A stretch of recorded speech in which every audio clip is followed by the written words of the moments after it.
Good evening and welcome to Bill Ruple Stadium, Semifinals Division I non-select.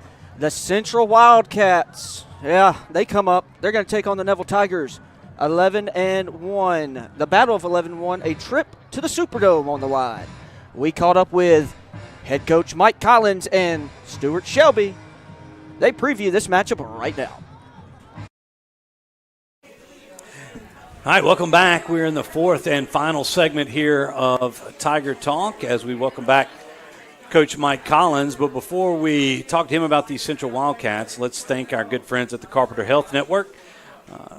Good friend Shannon Newton. Not Noonan. Yeah. Newton. Boy, don't mess that up. I know. I'm sorry, Shannon, but St. Joseph Hospice and Stat Care Home Health. So, well, Coach, here we are. It's been a bit since we've seen the semifinal round, and you've got the Tigers one win away from trying to make it to the Superdome for the first time since 2016, and a formidable foe in the 4 seed Central of Baton Rouge. There, the Wildcats coming up to Bill Ruple Stadium for the second consecutive year, right. But this year. Couple of rounds later than they did last year. Let's talk about these Wildcats. Well, I think the thing that stands out about them is they have 8 defensive starters back. Mm-hmm. Very, very good on defense. Offensively, their quarterback is back. And anytime you have that guy back, you've got something going on. And he's a leader on their team. You can tell that. He does a fantastic job of operating with the football in his hand, getting it out of his hand, so I think, a combination of both of those two things, and they're very good in the kicking game and do an excellent job of, punting, kicking, and, field goals. Guys got a really, really strong leg. And so, when you put all 3 phases together, they do an outstanding job of coaching. Dave has done a really good job down there. And Anthony Camp has done a tremendous job with their defense. And so 2 really good young coaches, and they've done a great job with the Central program overall. So it'll be a great challenge for us. We look forward to that challenge, the ball game last year was a really tight ball game, and, I don't anticipate anything else but, us having to play 48 minutes just like we have all year. We're accustomed to doing it. So it's as it should be in the semifinal round. That's right. And, I think both teams will know what's at stake at the end of the night. And, hey, it is what it is. We've got to line up and play, and we got to play fast, and, we got to play for 48 minutes. And, may the best team win.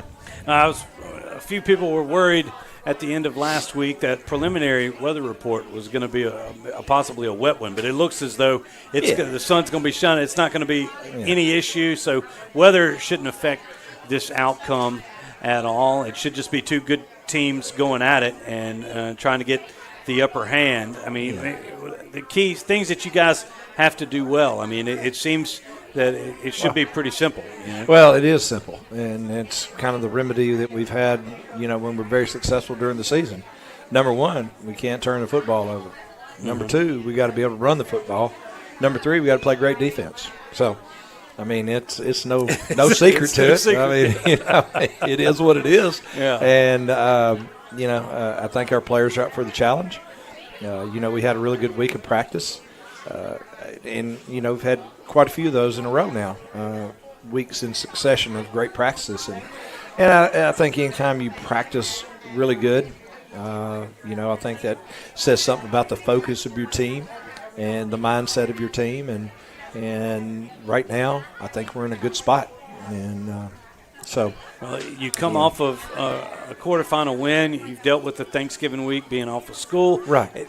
Is it any better, having that fall break, kind of maybe going through that earlier in the year and being able to maybe prepare those kids for what they had to deal with last week going into that quarterfinal game? I think the thing that we did was we didn't change a lot of anything. We practiced at the same time. Well, we practiced an hour earlier every day. Just because, I felt like it was easier for some of our players to get to practice. The parents may be on a lunch break and be able to drop them off and, so on and so forth. But we didn't really change anything in that regard. And I think that's, the way we did during fall break. We didn't change anything then either. And, what we did do is went back to work on some things that we felt like, we needed to really clean up that we kind of gotten sloppy with over the, first part of the season. And, it showed up in these first 2 playoff games that we played in that we've, I think we accomplished a bunch in that, in the open date week and the week leading up to, our first playoff game. Well, heading back to Central, it's a team out of Baton Rouge that at their place has taken down a couple of teams from Ouachita Parish already. They beat West Ouachita there early on, and then West Monroe last week held West Monroe to just 63 yards on the ground. Right. And we got a taste of that. You talked about 8 returning starters from a good defense. Right. Big night for the offensive line for you. Going to be a big night for our team, period. All the way around. It's going to be a big night for our receivers, our running backs, our O-line, our quarterback. It's going to be a big night for, our D-line, our linebackers, and our secondary. You just got to come prepared to play. And, here's the way I see it. I mean, we're not West Monroe. We're not West Ouachita. We're Neville. And, I heard their coach make the comment that, we'll take down the 3rd team from North Louisiana. Well, I mean, you got to line up out there and play. And we got 48 minutes to prove that. So, we'll see how that goes as well. Well, it's going to be a good one this Friday night. Like we mentioned earlier, tickets will be on sale tomorrow from 11 to 1, as well as Friday morning after the pep rally and 11 to 1 again Friday. So if you're a season ticket holder, you hadn't gotten those tickets, you need to get them today. They're going to open up on Friday. So we need a packed house in there for these guys. Do we have the players of the week from the last few? All right, but we had a few of them. We had quite a few. We had 2 weeks in a row there. Exactly. We had the break and everything else. The first week was Tyler Brown on offense. He did a really, really good job playing center for us. Dawson Moses on the special teams. We had Juju Burns on defense this week. We had Jalen Nichols on offense this week. We had Marshall Burkett, a special teams player.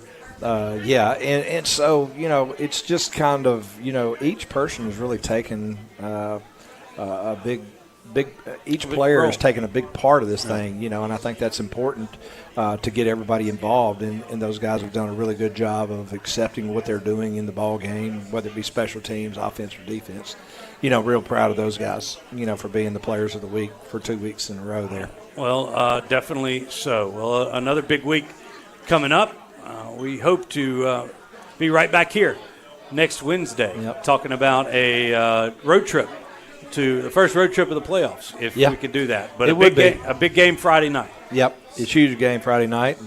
We, obviously, it's always better when you play at home, and it's always better when we play, our home games here at Bill Ruple Stadium. And, our fans, we had a bigger crowd last week than we had the week before, and so it just kind of grows. And, we don't anticipate anything but a great crowd and a whole lot of loud people and a whole lot of loud groups. And, we got 4 of the loudest here with us tonight. That's right. Our cheerleaders right cheerleaders here. They've been here they come every week and do a great job for us. And they'll be leading the cheers up there. And not only be loud, but be involved in the game. Yeah, exactly. Get off your hands and stand up every now and again. That's right. And holler at somebody. I mean, it's okay. Everybody, Monroe people, we can do things like that. Especially, you get a free reign at football games. You do. You get to holler and raise Cain and do whatever you want to do, and pretty much, and kind of like playing too. You can do what you want to do on the field. Most of the time you get arrested for doing what we do out there on the field. So. That's right. Anyway, it's legal. It's legal on Friday nights. Well, Coach, congratulations on the success you've had not up to this point, and good luck this Friday night. Thanks, versus Stewart. Appreciate Central. All right, everybody.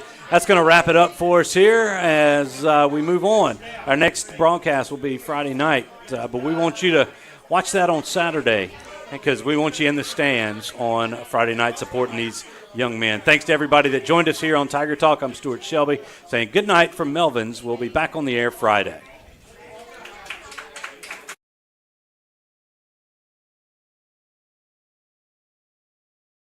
All right, welcome back here. Family Solutions broadcast booth about 20 minutes away from kickoff between Central and Neville. We're going to take a 2-minute break. When we come back, Stewart and Robert are going to break down something. We'll be right back. Origin Bank and Fourth Insurance are proud to work alongside the Neville Tigers to enrich the lives of the people in our community. Together, we're supporting the Northeast Louisiana Children's Museum to help give children a safe and healthy environment where they can play, learn, and grow. Our community is filled with bright young minds and people who are passionate about seeing them succeed. Thank you to Neville High School and the Northeast Louisiana Children's Museum for continuing to shape the future of our community and to invest in the children whose origin story begins in Monroe. Hi, I'm Christian Creed with Creed & Creed. Whether it's on the field or in the courtroom, you deserve a team that won't back down.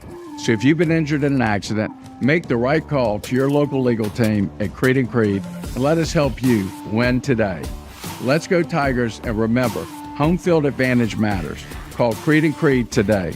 Proudly serving our great community for over 30 years. We are your local injury attorneys. I'm Dr. Scott Shelby with Family Solutions. When you hear the words Family Solutions, you may not know that we're a comprehensive, strength-based counseling and psychiatric clinic. Family Solutions provides psychiatric care, individual and couples therapy, child and adolescent counseling, psychological testing, medication management. We also provide occupational therapy, physical therapy, speech therapy, and ABA therapy in one convenient location. For more information on how we can help your family today, visit FamilySolutionsCounseling.org.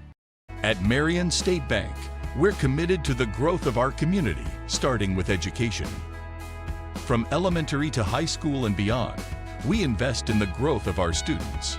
Because strong roots begin with empowered minds, from local classrooms to high school athletics, and supporting college dreams. Marion State Bank, rooted in education and local athletics. Member FDIC and equal housing lender.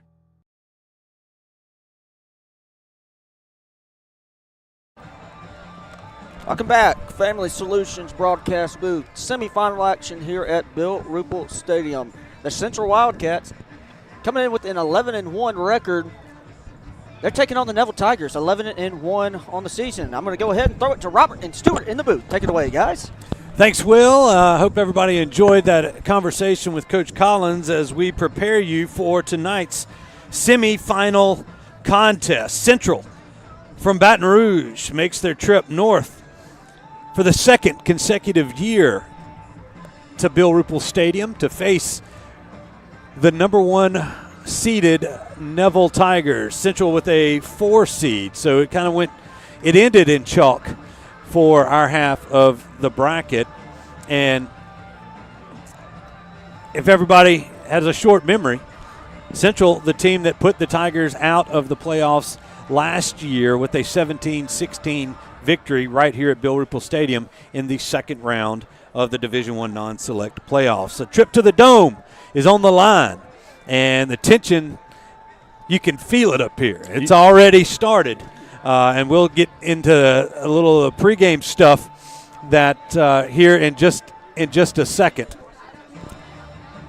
So as we are about 15, 16 minutes away from kickoff. And Robert, just coming into this game, the semifinal atmosphere, you played in a few of them back there in the early 2000s, right around in there. But Tigers hadn't been to the semifinals since 21. Last time we had it, we hosted it here. Warren Easton, I believe, knocked us out and went on to the Superdome. This time, last year was last year. This year is this year. Yep. Different Tiger offense. Yeah, no doubt about it. It's always good to have Santa Claus at your pep rally. You know, that means you've done well in the season and done well in the playoffs, and the Tigers have earned their spot to be where they are tonight, which is in the semifinals playing. It's going to be, I think, 36 degrees at kickoff. Yep. It's exactly a cool one. Yeah, it's exactly how you want it, and this game is going to be a war. It should be. Central is a very, very good football team. Yep. Last year, like you said, they came in and beat us 17-16. We scored 16 points in the first quarter, and they scored 17 unanswered. Yep. And, you know, beat us by 1 point. It was a heartbreaker.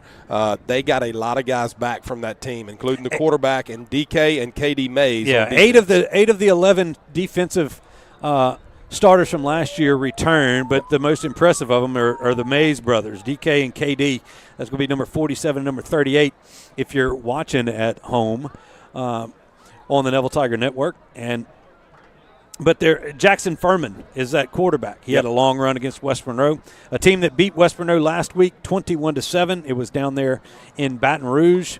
Many people have seen it. That was the last game that Coach Kevin Davis at West Monroe is going to coach, as he's out as the West Monroe head coach. But we're not going to get into that here this evening. This is Central versus Neville, and the stakes are a little higher here in the semis than they were last year in the second round. That Central team ended up getting, I believe, to the quarters. Yeah. Or no, they lost in the quarters by 1 point the next week. That's right, the next week. So, but Coach Semino,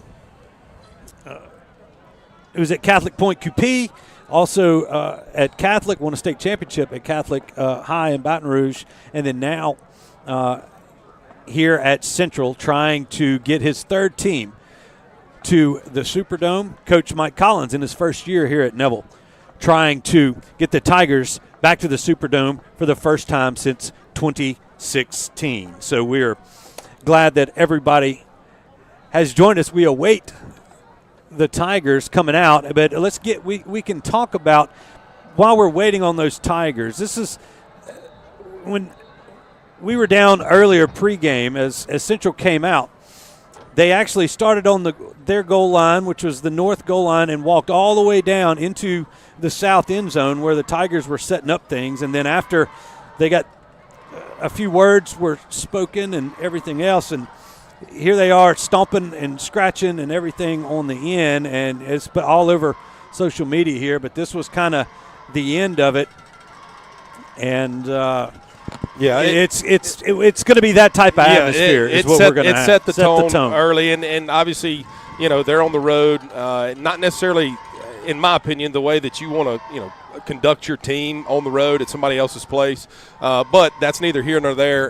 Again, all of that stuff does not matter. It's what you do in the 4 quarters that we're about to play that matters. So let the best team win. Obviously Central's a great football team. They are. And you're going to see that tonight. They're a heck of a defense. Yep. The matchup between this Tiger offense, a balanced offense, that balanced attack that we've talked about all season long, will it show up tonight? Will they be able to maintain that balance as we get through this one? It's let's see, we're about 11 minutes. The Tigers are starting to line up in the south end zone as they prepare to take the field here tonight. It's going to be they're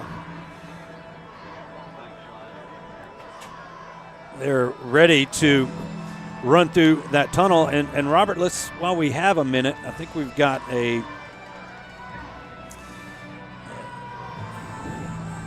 they're ready to go. Tigers are going to be wearing those gold pants and the black jerseys. They've been wearing those throughout the playoffs. They're sticking with it. Don't know what Central's going to have because half of them didn't have shirts on out there, and all they had was their undershirts when they were out. So I don't know. I know maroon pants, and that's about it. It looks like maybe a white jersey, the maroon letters. We will have all of that for you here. The Tigers ready to come out of that end zone, but it's going to be a good atmosphere here at Bill Ruple Stadium. Hopefully you enjoy listening to us on Sunday 98.3 as well as watching on Neville Tiger Network, but we look ready. to as they play this pregame hype video here. The first deal was reminding them of that loss from last year. And I don't know if we've got a shot of them in the tunnel. The Tigers, watching this video, are getting ready to roll, and we're going to let them bring you out of this tunnel. And then we'll take a quick break, and then we'll come back and take you all the way to kickoff here. It's going to be it's a great night, a cold night for football as Central emerges from their visitors' locker room. This is what Louisiana high school football is about right now. You know, you got cold weather. You've got a packed house across there. Central brought a lot of fans, a lot of students. You know, they're here. They're here early. They were tailgating over there at Parkview Baptist Church. Yeah. And a couple of fan buses they've gotten through, and they definitely traveled well as 6:51. Let's see. The visiting team was, based on the timelines here. We have this deal, and the Tigers are going to go ahead and come on out. Yeah. Here they come as they about to break through the banner.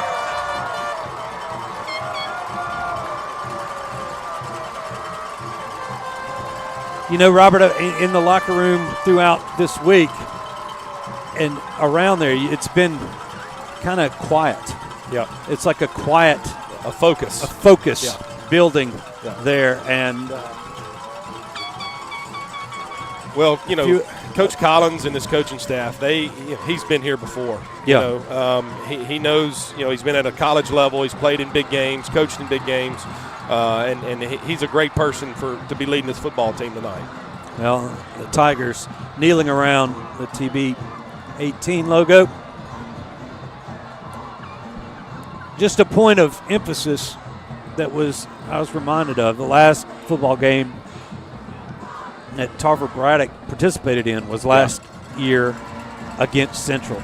It's been one of those motivating factors for this team all year. Yeah. But it's come to its poignant rematch. Yeah, no doubt here about this it. evening. Well, and what this football team has been through since January of this year, losing Tarver, and then losing in the spring, losing their head coach unexpectedly, to some circumstances, and then Coach Collins taking over.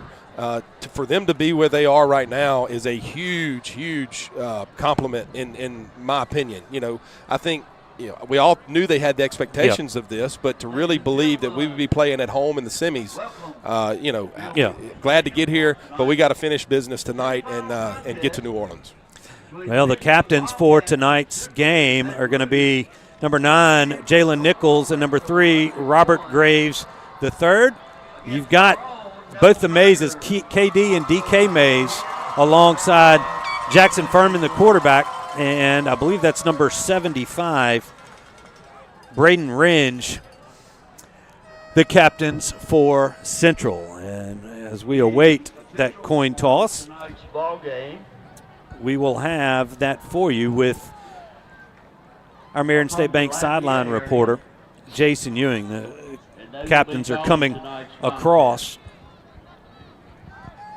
right now, so as we'll get this coin toss going. Shake hands real quick, gentlemen. There's Jason. All right, let me say this one more time. If you don't shake hands, it's an unsportsmanlike against you and your coach. So shake hands real quick, gentlemen. That means everybody. Thank you, guys. Mr. Kirsch is going to be your umpire. My name is Mr. Garrett. I'm going to be your referee. We're going to call y'all white the rest of the night, wearing your white jerseys, representing the visiting team, Central from Baton Rouge. We'll call you black the rest of the night, representing the home team, wearing your dark jerseys. Home coin. Louisiana High School Athletic Association is heads. Tails is the 100-year anniversary. Your call is? His call is? His call is tails, Mr. Kirsch. And it is tails. You've won the choice. Start to the second half. You want to defer. Hold that thought.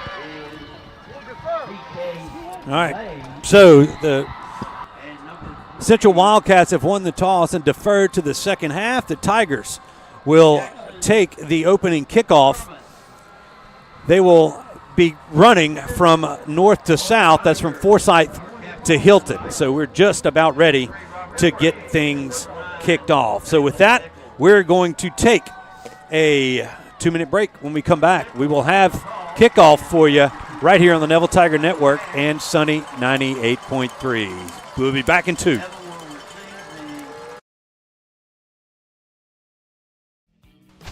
The Cartown family would like to wish the Neville Tigers a victorious and healthy playoff season. Go Tigers! Cartown Tigers! Cartown Tigers! Cartown Tigers! Cartown Tigers! Cartown Tigers!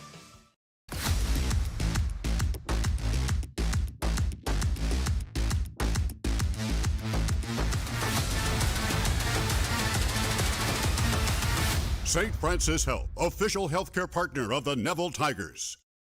Lily Joyce, Neville Class of 2024. I drive a Nissan Rogue from Sparks. Go Tigers.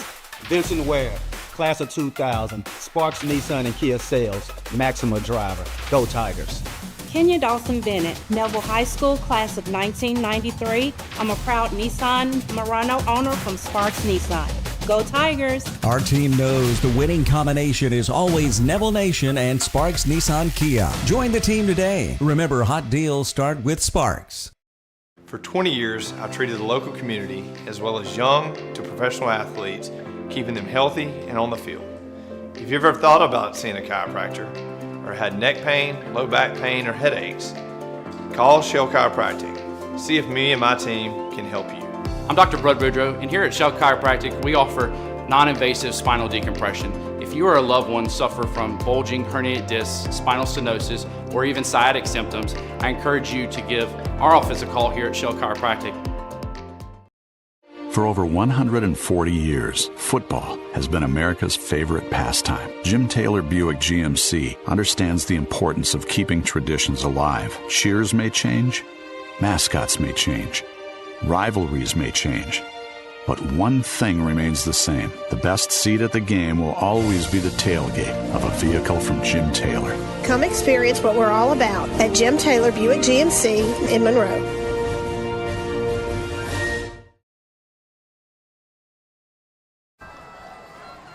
And we welcome you back into the Family Solutions broadcast booth. We are about 2.5 minutes away from kickoff here at Bill Ruple Stadium. This much anticipated semifinal match between the Central Wildcats and your Neville Tigers. Robert, keys to the game for the Tigers tonight. Tonight offensively, we got to play smart. No penalties and no turnovers. Stay on course, stay on track. And we got to be physical. We're going to have to try to match the physicality of this defensive line that Central has and the linebackers, and that's basically what's going to win the game tonight. And then defensively, we've got to win the line of scrimmage and create some turnovers, get us some extra possessions, and then hopefully maybe we can get a defensive score. That always helps in a game like this tonight. Well, it's one of those deals. You got to win that turnover battle. The Tigers turned it over a couple of times last year against this group, and special teams too played a role in that loss last week. So the Tigers got to be solid there, and they've got the clock set to 12 o'clock. Or 12 o'clock, meaning 12 minutes in the first quarter, and we're still 2 minutes away from 7 o'clock. We're a little bit early, which is new out of the last couple.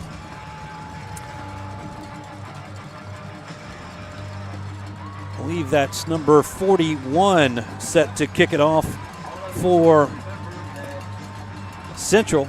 That is Nathan Zimmer. Got Caleb Vaughn and Jamarian Roberson set to receive. And here we go. The referee has blown his whistle. Zimmer trots toward the football, and we're underway. The kick is going to sail into the end zone for a touchback, and the Tigers will take over on their first possession at their 20-yard line. Yeah, good leg by the kicker right there. We've seen that on tape. Got a good kicking game. game. He's got a very good kicking game. They're a well-rounded football team. It's going to be a 4-quarter game, hopefully, and we've been in our fair share of those this year.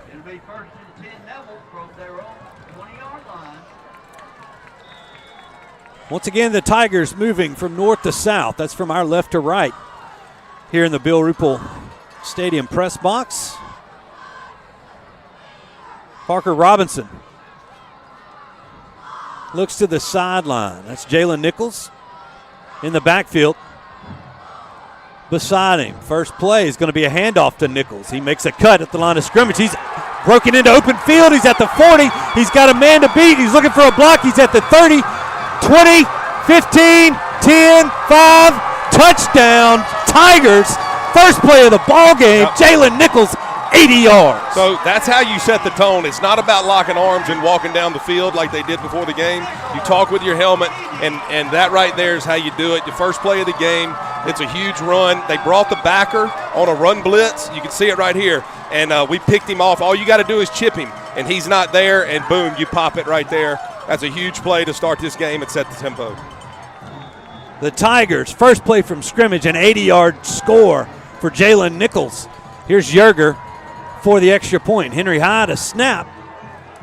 And that's Brock Jordan to hold. 13 seconds have passed. There's the kick. It is up, and the kick is good. 11:47 to go in the first. Neville 7. Central nothing. We'll take a 30-second break. We'll be back with more Neville Tiger football right after this. Mama DeLuca's pizzas are custom made, fresh to order right in front of you. We offer 3 different sizes of pizzas, 9, 12, or 14. Mama DeLuca's pizza is prepared to your order. The pizza cooks in less than 3 minutes. We have 16 different toppings to choose from, 8 unique sauces to complete your pizza. In addition to pizzas, we offer to our customers boneless wings with your choice of a dipping sauce. Mama DeLuca's Pizza offers delicious garlic Parmesan breadstick, freshly made to order pasta noodles. We're Mama DeLuca's Pizza in the subway on Lammy Lane, and we hope to see you soon.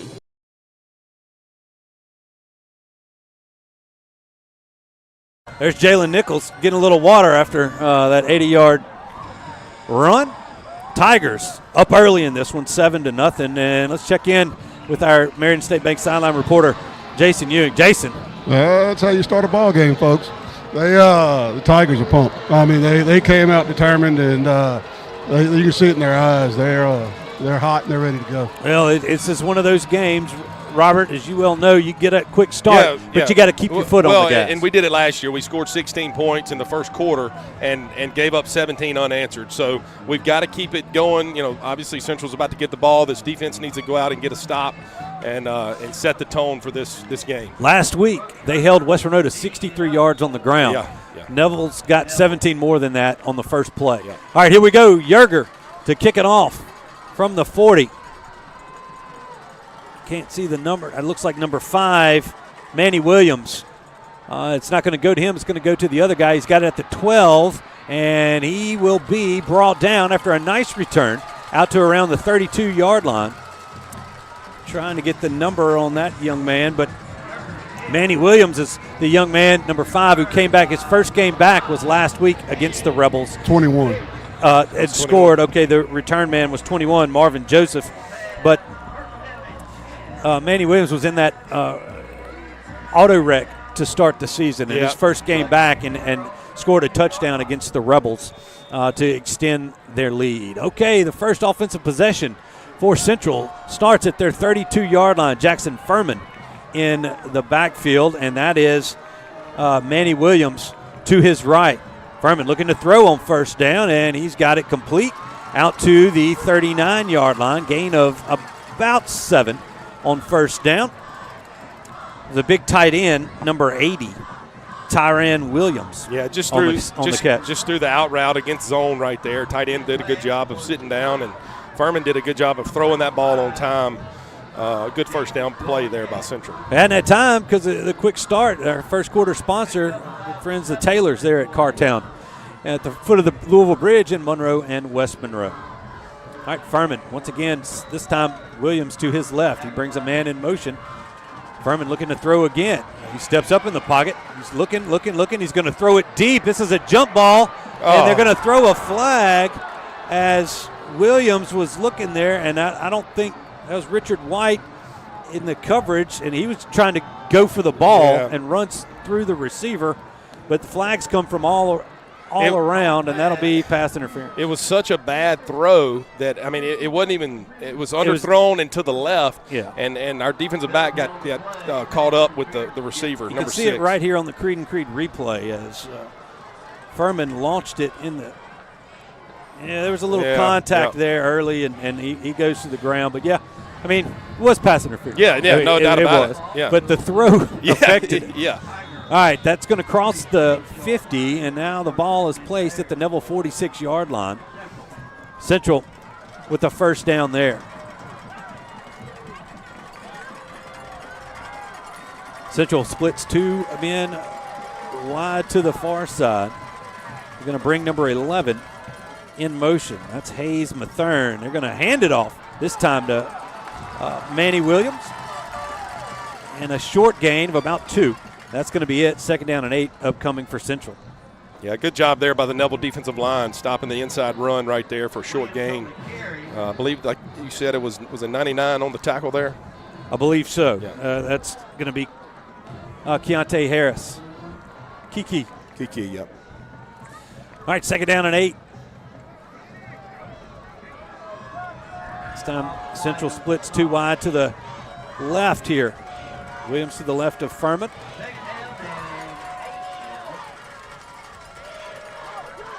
Furman hands it again to Williams. He's got a little bit of running room before he's knocked down. That's Jaden Reed on the stop. Out to the 40-yard line. It's going to set up 2nd down and 4. 3rd and 4 rather, for the Wildcats. Yeah, and right here, again, you're in 4-down territory. So it's 3rd and 4. Got to expect them to maybe run the football, make a 4th and short, something like that. They're on the other side of the 50. 3rd and 4 from the Neville 40. We're at 9:35 remaining in the first quarter, and then Robert Graves jumped a little early. He's coming in on the blitz. That's going to give Central a first down. That'll move it up to the 35-yard line. Yeah, again, got to play smart. We can't give these guys, especially on 3rd and 4, a free first down. But it's very still rare mistake by Robert Graves. Very rare. Yeah. Just still, this is that first drive is the one you got to get through here. Just get to playing football. All right, Furman from the shotgun. Rotate a couple of players. Man back off the line of scrimmage. Furman rolling, looking to his left. He's going to throw a little pop pass, and it is going to be caught inside the 10 down to the 7-yard line. That was a little floater to the tight end. A dangerous throw right there, but executed it, and good catch by the tight end. I thought we were maybe going to be able to get over the top of it right here. But it just floated. Just found this in that zone coverage. That was number 85, Jaden Garnett, with the catch. And now 1st and goal for Central as they try to answer that opening touchdown for the Tigers. Yeah, and they've got DK Mays in there, 38, I believe. Furman under center. They're going to turn and hand it to their fullback behind a couple of those big guys. That's 21, I believe. Is that 20? Yeah, 21? 25, 21, 21, 25, and 38 are in the backfield. That was Marvin Joseph on the carry. They keep that heavy package in. 38 that's KD Mays. Yep. They're at that left halfback. 25 is Deshad Sheridan in the middle. Turn, hand it. And that's going to be a touchdown. A nice run in there, that extra effort by Joseph. actually the same play they just ran. Yep. And Central has answered with 7:54 to go here in the first. Yeah, good drive right there. You know, we gave them a free first down. We jumped off sides.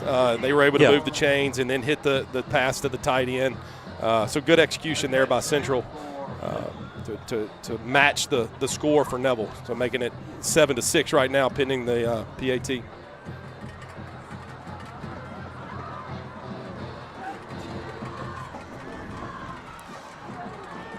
Here is the extra point from Central, and that one is good. Central has tied it up. 7:54 remaining in the first. Neville 7, Central 7. We'll be back in 30 seconds with more Neville Tiger football. Do you suffer from frequent back or neck pain? Were you in an accident and can't get rid of those constant aches? Maybe you're someone who deals with chronic migraines and tension headaches. It might be time to see how Martinez Chiropractic can help you. The goal of Martinez Chiropractic is to reduce or eliminate pain in just a few sessions using the latest in chiropractic technology. Don't suffer in pain another day. Call Martinez Chiropractic today at 318-654-4310 or see them in person, 1828 Tower Drive in Monroe. As we return to the Family Solutions broadcast booth, Central has answered. 4-yard run from Marvin Joseph. He's tied this thing up. Now Zimmer for the point after. Here, thought I heard Jason Ewing wanting to say something. Here's Zimmer.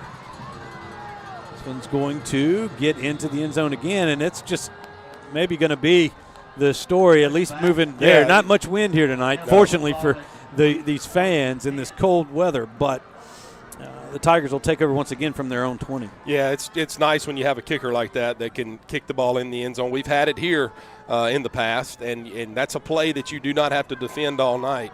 So especially with these Neville returners that they have, they are dangerous enough to return one. All right, so the second offensive play for the Tigers coming right up. Nichols in the backfield beside Parker Robinson. Zealand Young, Caleb Vaughn split out to the far side, and that's Dumas to the near side. Looking to throw it. The ball is tipped by Mays at the line of scrimmage. They were looking to get the ball to Nichols out of the backfield, and a nice play by number 47. Yeah, we got to chop him. We were trying to chop him, but didn't get low enough and cut him, and he was able to get his hands up, and he's a big guy. I think he's 6'3", 6'4", and some very, very long arms. I think he's a signee with Houston as of this week. Mays goes to the interior of that line. He swapped out with, I believe that's number 90. Yeah, Connor Scott. Robinson once again looking to throw. The blitz is picked up by Jalen Nichols. Robinson going to run it himself. He's going to be knocked out of bounds at around the 25-yard line, so a gain of 5 on second down. And he'll make it 3rd down and 5 for Neville. Yeah, great job by Parker right there. Had a little pressure, flushed him out of the pocket, tucked the ball, get as much as you can get, and get out of bounds. 25-yard line, it will be 3rd down and 5. So they flip-flop Caleb Vaughn and Trendon Dumas. I think that's now they rotate Nichols out of the backfield, and that one is just a little too far out in front of Dumas. They were trying to set up the little screen, and Dumas couldn't come up with that one. Yeah, had a play right there too. Just I think Parker had pressure a little early, and didn't have a throwing lane. Had to throw it kind of sidearm. You see right here.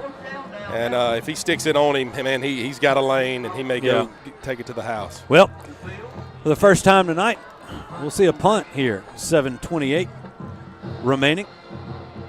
Tigers in the first. There's the snap back to Vincent. This punt is away. It's a high spiraling kick that takes a Central bounce back and rolls back across the 50 to the Neville 49. So Central will have good field position to start their second drive of the night. Yeah, good stop there by Central. We were close there on 3rd and 5 to completing the screen, and if we do, we for sure have a first down. Yeah. But Neville's defense is going to have to step up right here. We're playing football now. Yep. You know, it's 7-7. Everybody's settled in. Yeah.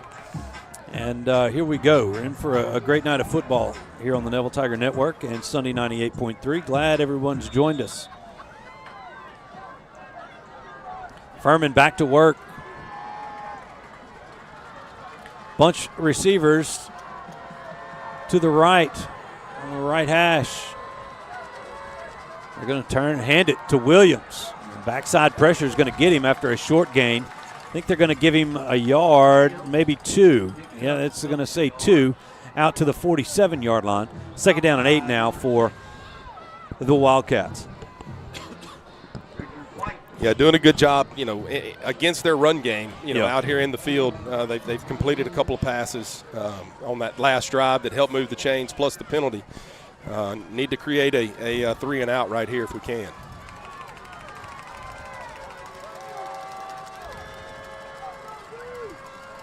Furman brings his tight end inside, and they're going to – this is a design quarterback run. Furman is going to be dragged down from behind at around the 44-yard line. Gain of 3, and it's going to set up 3rd down and 5 for Central. Yeah, and on that one, they brought their tight end in motion from the field and had him seal the edge right there. And I didn't catch the number. I don't know. It may have been number 3. No, for Neville. Did a good job of setting the edge and forcing it back inside, create a 3rd and long right here. 3rd and medium. 3rd and 5 for Central. They split 2 wide to the near side, and they motion the far side receiver across. Furman looking to throw. He's looking for that out route, and it's going to be overthrown. Ball was intended for Kylan Thomas, and that's going to set up a 4th down, and they're going to swap out some jerseys there from the far sideline. Yeah, and good job. Neville front right there. Got a push, and we forced the quarterback going backwards. He dropped his elbow, and it sailed high on him to create the 4th down right here. I'm assuming this is Zimmer to punt it away. It is. It's a bad kick. And it's off the side of his foot, and that ball is going to bounce out of bounds right in front of the 20-yard line. The Tigers, that's a popular spot where they've started every drive to this point. Well, the Tiger defense does their job, and now the Tiger offense trots back out there with 5:42 remaining in the first, and this one all tied up at 7. Yeah, last drive we didn't get on schedule. Had the ball batted down on 1st down.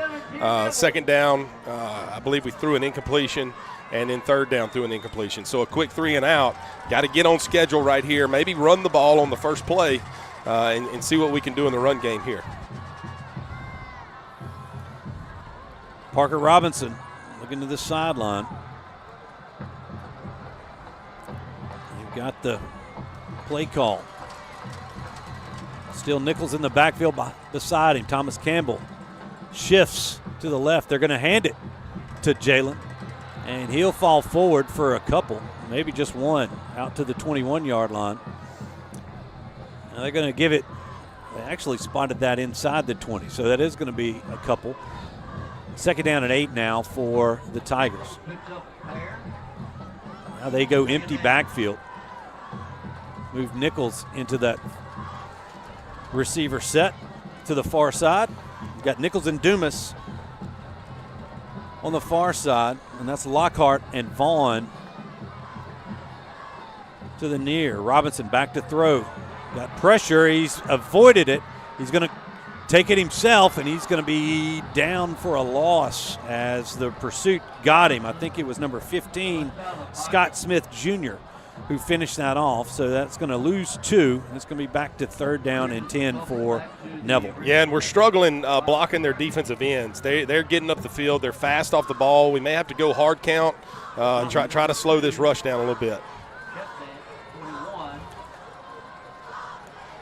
Nichols back in the backfield for the Tigers. They go quick. There's the throw, and the ball is caught. That's Dumas on the far sideline. That's going to be a 1st down for the Tigers out to the 32-yard line.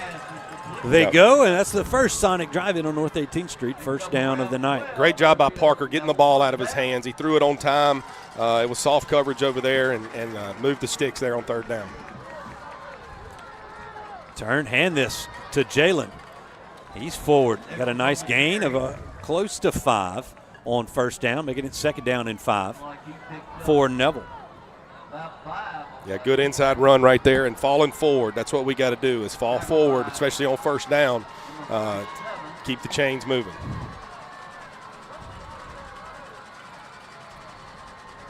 So again, Parker looks to the sideline.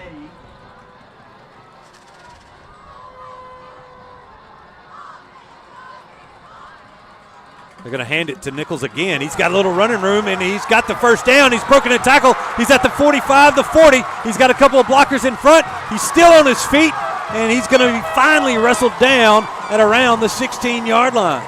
Great run right there. I mean, he hits the hole and makes a move there at the line of scrimmage, and he popped it right there. You can see on the replay. I mean, he's patient, and boom, there's the move on the free safety, and he's out the gate right there. He'd like to develop the block maybe a little better, but he still was able to get past that. Great run by Nichols. Tigers going with tempo. They hand it to Nichols, and he's going to have a couple, and that's it as he falls across the 15-yard line.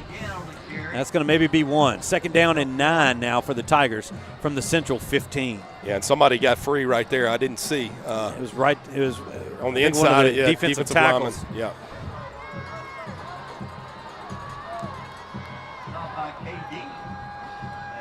That was KD Mays on that tackle. There's KD and DK. Yep. Two talented defensive standouts for the Central Wildcats.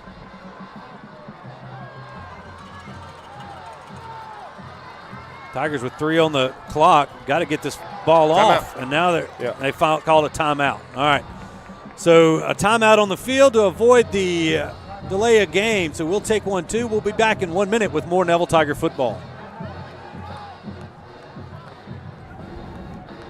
Call David's Mobile Detail and Power Wash for all your detailing and power washing needs and soft washing capabilities too. They detail cars, trucks, ATVs, UTVs, boats, and even planes. They offer commercial and residential hot water power washing on nearly all surfaces including concrete, wood, and stucco. Give them a call 547-3233 or visit them online at davidsmobiledetail.com or stop by 2501 Washington Street in Monroe. David's Mobile Detail and Wash, proud supporter of Neville Tiger football. Sleepy Hollow Furniture and the Falk family proudly support our Neville Tigers. Just like the wide variety of athletics and academics Neville excels in, Sleepy Hollow offers your premium mattresses and adjustable bases, every kind of home furniture, and just in time for your favorite season, quality in-stock patio furniture ready for the big game. Come shop your Neville Tiger family at Sleepy Hollow Furniture.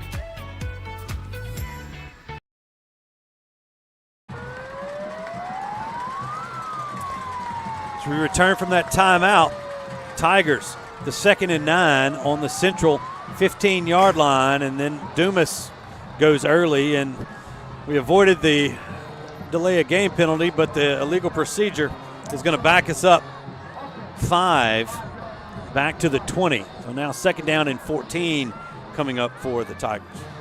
Yeah, I mean, that's unfortunate. You burn a timeout to avoid a penalty, and then you get one. You come out of the huddle and you get a penalty. It's just got to settle in and relax and play the football game. All right, it's Dumas, lone receiver to the near side. Zealand Young's in there. They're going to throw the corner, and that ball is going to be picked off. That's number 10, Stephen Rennell. And a great play. I mean, that's how you play defensive back right there. Yep. He looked up. It was a good throw. It wasn't a bad throw. It was a 50-50 ball, and he comes up and makes the play. Well, the first turnover of the game is at the hands of the Neville Tiger offense as Rennell makes a good play on the ball, and that Tiger drive is thwarted. Central will take over on their own 20-yard line. 2:36 remaining in the first quarter. Neville and Central all tied up at 7.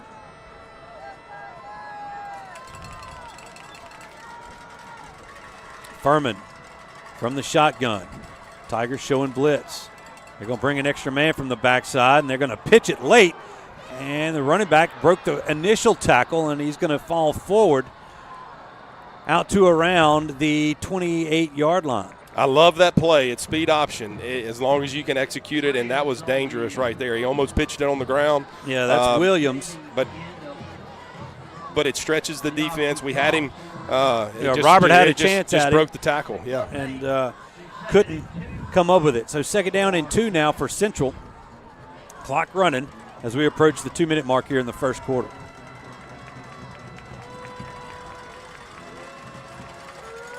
Furman has the snap. They're going to give it to Williams, and he's going to have the first down. He needed 2, got 3, across the 30 to the 31, and that'll move the chains for Central. Appreciate our good friend Adam McGee coming up, bringing us some cookies from the Subway there on Lammy Lane. Always good to see him. You missed us last week, but you're back for the semis, huh? Yeah. I got it. Well, thanks, Adam, for all you guys do for not only Neville but all the high schools in the area. All right, 1st and 10 for Central. Furman is going to hand it to Williams, and he's met by Reed at around the 34-yard line. Be a gain of 3 on 1st down, making it 2nd down and 7. Yeah, just inside run again, and Neville did a good job there of bottling him up, but he fell forward. We need a negative play to get this drive off its Going to turn the tracks. tide of this one. Yep. All right, 2nd and 7. They split out. 33 is kind of a stocky cat right there. Adam Cullen. They move him in. Ball's going outside. Now Furman's going to roll to his left. He's looking for a man, and it's going to be incomplete. The intended receiver was number 4, Colin Thomas, and he couldn't hang on to it as he was diving towards the Tigers sideline. It's going to make it 3rd down and 7 for the Wildcats. Yeah, and they're using their tight ends, and that time it was like a little fullback to motion and set the edge to allow the quarterback to get outside, and ran a 2-man route. He had the guy open, just couldn't hold on to the ball. Tigers look to be in man coverage here on 3rd and 7. Tiger fans coming alive here at Bill Ruple Stadium. Furman has a snap. He's looking to throw. He's going to throw down the near sideline, and that's going to be broken up nicely over there by Cam Riley as the receiver stopped to come back to that back shoulder throw, and Riley wouldn't let it happen. Heck of a job. We've seen him play some great defensive back over the last couple of games, and this play right here is one of them. He gets his eyes turned to the ball at the last minute and makes the play on the ball and forces the pass break up. So Zimmer standing at his 20 has the snap. He gets this one away. This is going to be fair. Caught by the Tigers. That's TJ Lemons at the 32-yard line of Neville. And there's 22 seconds left here in this first quarter, and we're still tied at 7. Yeah, nice job by TJ right there, coming up, fair catching it, giving us good field position to start this drive here. Been a pretty interesting first quarter. Start out with a big run, 80-yard run for a touchdown, and then Central answers with a long drive, and it's been back and forth now with 4 punts. Well, I'm sorry, 1 punt for Neville and an interception, and 2 punts for Central. I'd like to thank our first quarter sponsor, Cartown Used Cars Superstore. There at the foot of the bridge, Louisville Bridge, in both Monroe and West Monroe. Now that's going to be Lemons in the backfield beside Parker. They're going to hand it to him, and he's going to fall forward for a couple, and that's it. 2nd down and 8 as Lemons gets his first carry of the ball game. That'll probably be the last play of the first quarter, and it is. We've played 1. We're all knotted up at 7 here. We appreciate everybody joining us. We'll be back in 1 minute with the second quarter. Stay with us.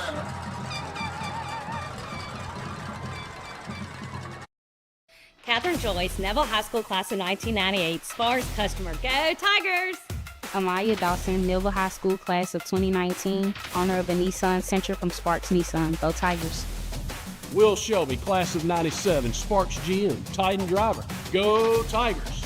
Our team knows the winning combination is always Neville Nation and Sparks Nissan Kia. Join the team today. Remember, hot deals start with Sparks. At Creed & Creed, we believe in giving back. That's why we're proud to support the Salvation Army of Northeast Louisiana. As a former board president, I've seen firsthand how the Salvation Army and Captain Casey impact our community. Every day they provide essential services to those in need: hot meals, safe shelter, and hope for a brighter tomorrow. From feeding the hungry to ensuring local children have a magical Christmas, your support is critical. Together, we can make Northeast Louisiana stronger.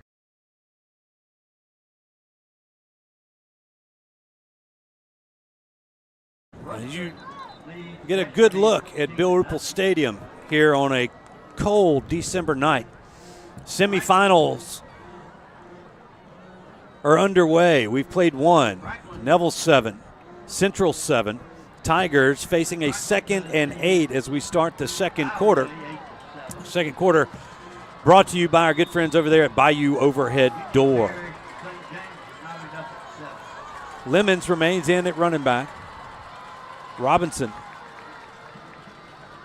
calls for it. He's got Dumas to the near side, Vaughn and Zealand Young to the far side.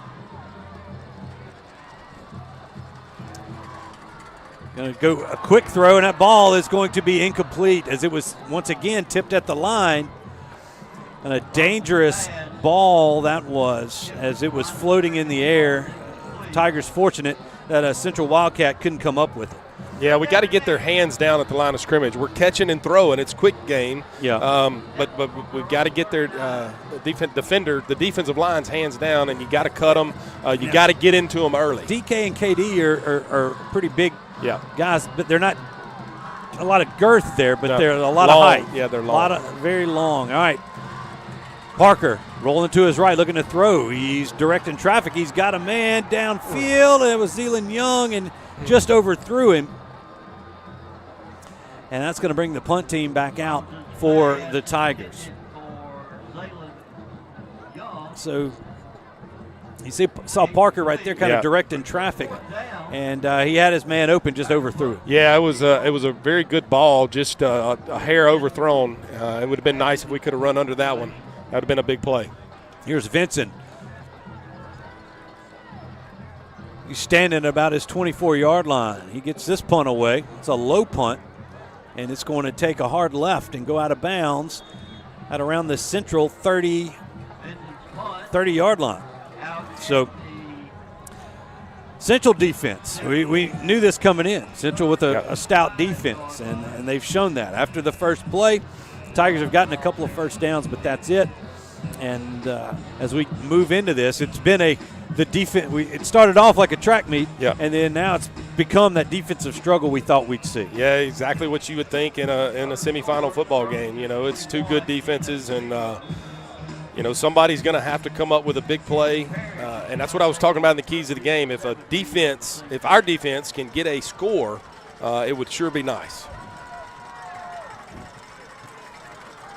Furman brings Kylan in motion. He's looking downfield. He's got a man, and it's going to be caught.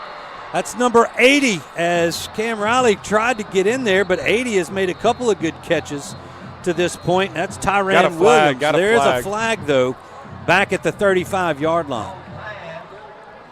We will hold it right here. First flags we've seen. Let's see if the officials' mic will work. Legal man downfield. I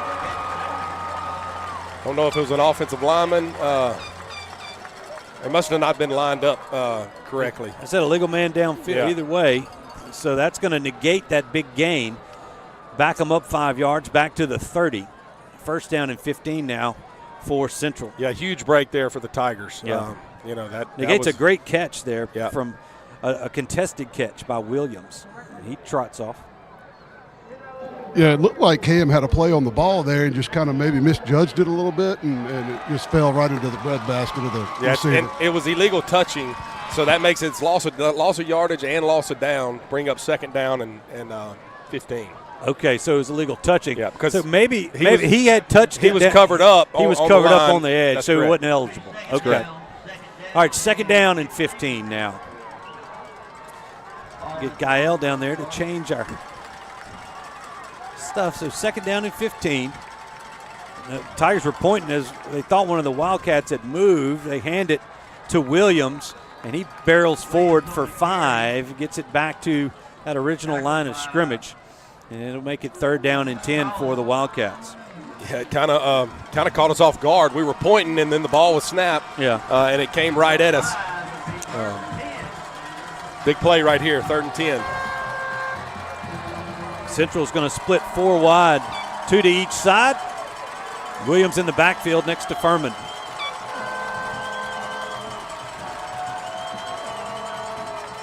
Furman dropping back to pass. He's looking over the middle, and it's overthrown. It looked like, I think that might have been Reese Reichart might have got a hand on that one, but the throw was high. Let's see, check it out on the Creed and Creed replay as Reichart drops in that nickel package.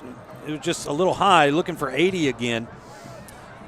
And it falls incomplete. 4th and 10 brings out Zimmer to punt this football away with 10:42 remaining in the first half. High snap, but Zimmer gets the punt away. A fair catch was called for, but the ball bounces in front of Lemons.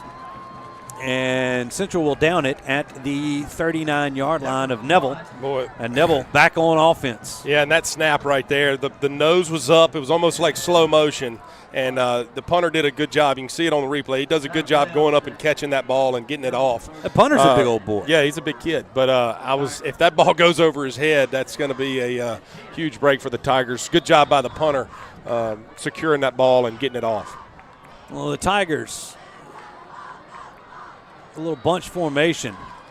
Tight to the line of scrimmage to the left. Couple of receivers there. You got Dumas to the far side. Nichols back in at tailback. Thomas Campbell walks back to check the play. They've got 2 on the play clock. They got to get the snap off. They do. With a second to spare, they're going to hand it to Nichols. He falls forward for 3. Be second down and 7 now for Neville. Yeah, we hadn't had a problem getting plays in and bringing it down to the 1 second mark on the play clock, but we've tended to do that tonight a few times. Like to get in a rhythm and get going.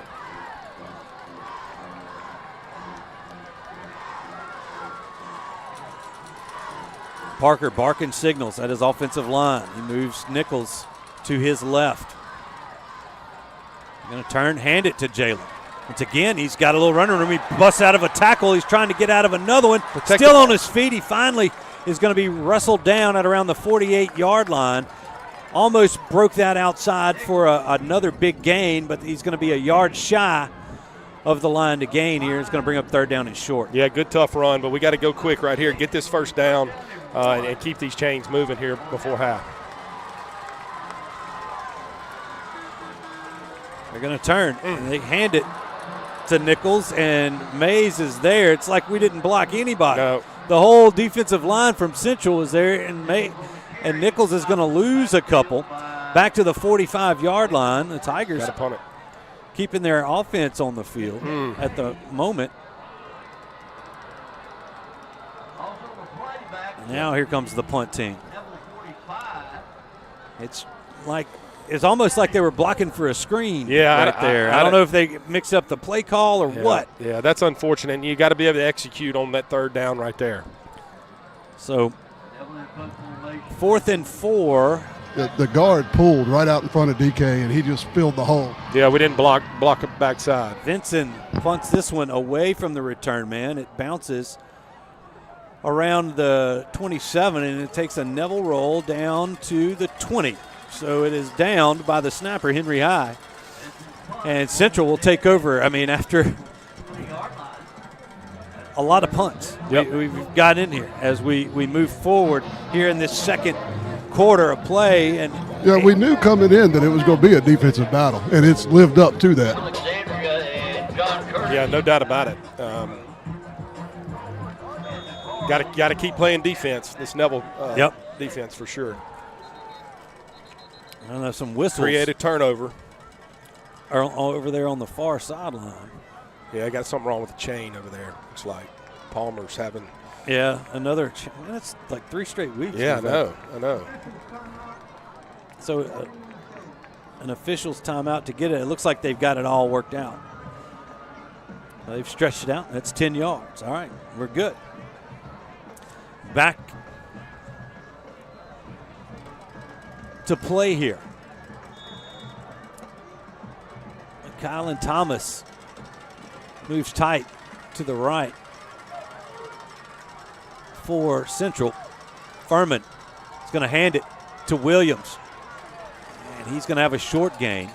About 3 on first down. 2nd down and 7 now for Central. Yeah, good job by Brody Whiteley right there. Looks like he got his arm out and slowed the runner down, and then Neville was able to clean it up there for a short gain there on first down. Well, I guess he got about 3, didn't he? Yeah, he got 3 on first. And I think they swap out Manny Williams for another. They're going 3 wide, 4 wide. Actually 3 wide. 2 to the far, 1 to the near with the halfback. Empty backfield to Furman. Furman has a snap. He's going to call his own number in the middle, and the Tigers are there to deal with Jackson Furman.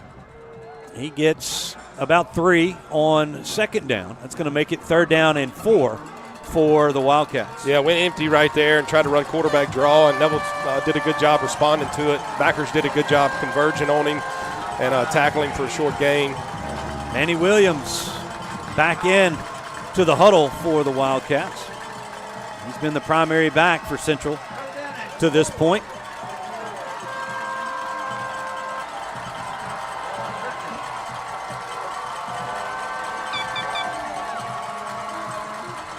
Bring a man across the formation, and once again looking forward. That ball's going to be picked.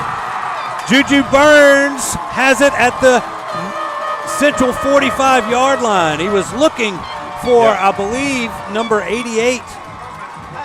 Well, I don't know if it was 88.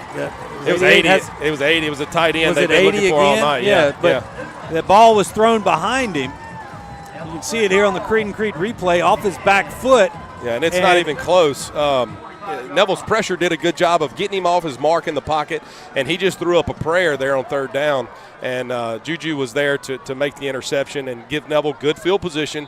Got it right back where we left off pretty much. Yeah. Well, actually gained us maybe 20 yards we're at the 45-yard line of Central. The Tiger offense back out there with 6:53 to go and a tie ball game here at Bill Ruple Stadium. Going to hand it to Nichols.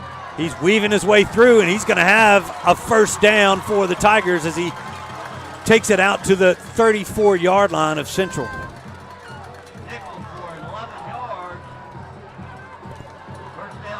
And now Nichols trots off. I think he just might have caught a little stinger there at the end of that play. Tweaked his ankle a little bit. He's got to get going.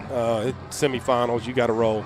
They hand this to Lemons, and Lemons gets a couple, and that's it. 2nd down and 8 now for Neville. I'm going to check Jalen out.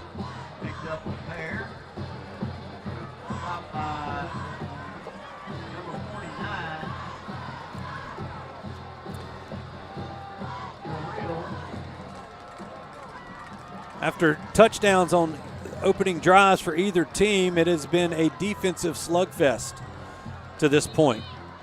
And now a timeout is called by Central. So a timeout on the field. We'll take 1, 2. 5:59 remains in the first half. This one's all tied up at 7. We'll be back in 1 minute with more Neville Tiger football. In today's real estate market, you need an experienced team to navigate your buying and selling decisions. I'm Misty Hodge with Keller Williams Realty. Let my group use their combined 45 years.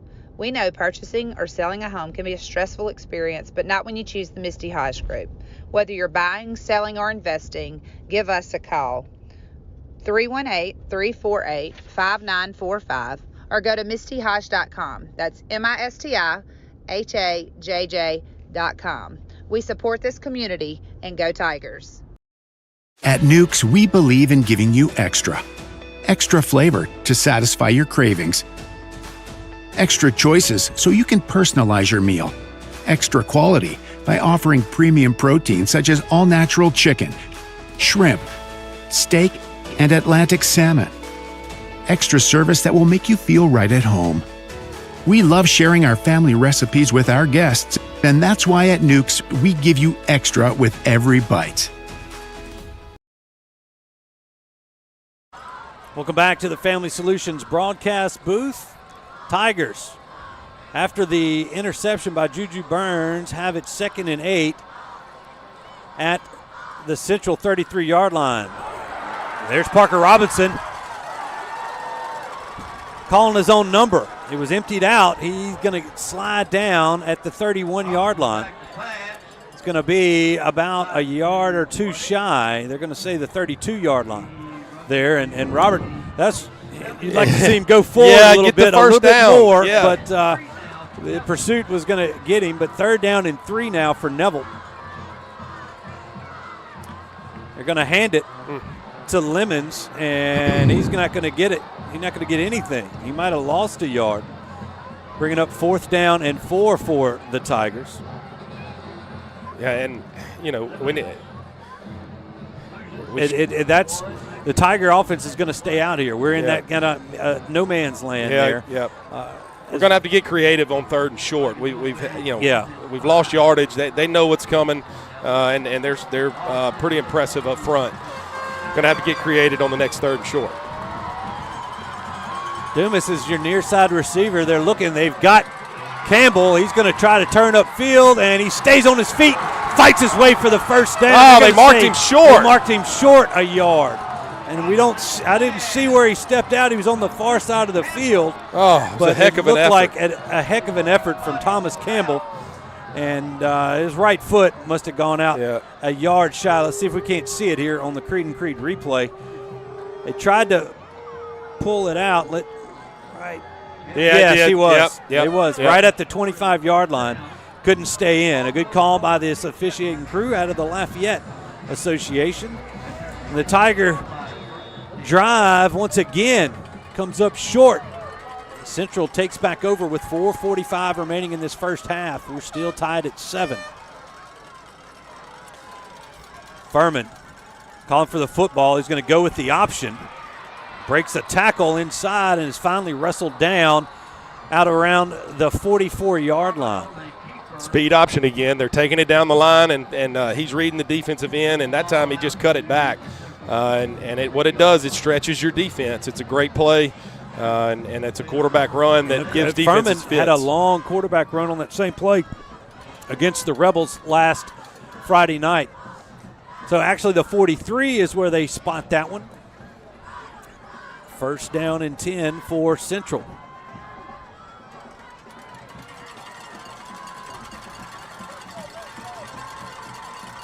Furman is going to toss it out to Williams, and Williams can't come up with it. They were trying to go a little speed sweep with that throw right there, and had it kind of well blocked down there. Yeah, it was a good throw too. Just running back didn't come up with it. You can see it on the replay. They've got a play right here.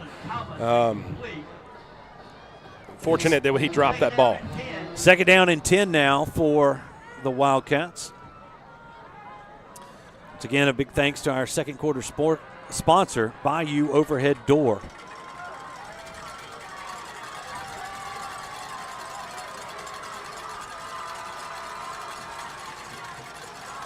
Furman signaling his far receiver. Tigers showing blitz. They bring it. The extra man is It's 85. Can't get there, but that's 85 on the catch, and he's met abruptly by Juju Burns right at the 50-yard line. A nice throw from Furman, and Jaden Garnett makes a catch and takes a hit. Now Central with a 3rd down and 3, the nose of the football on the 50-yard line.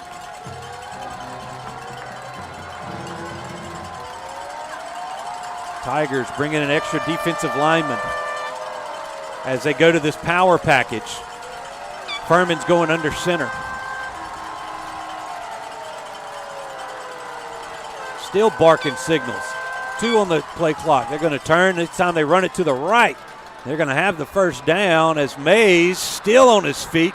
That's a hard man to bring down as he gets down inside or right at the Neville 30-yard line.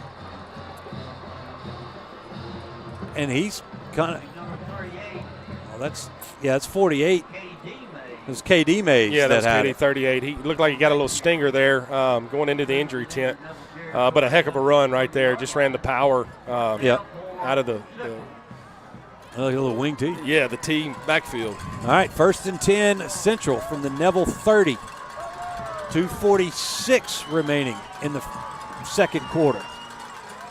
Furman going to hand it to Williams. He stood up at the line of scrimmage. He's going to have a yard, and that's it. It's going to bring up 2nd down and 9 for the Wildcats.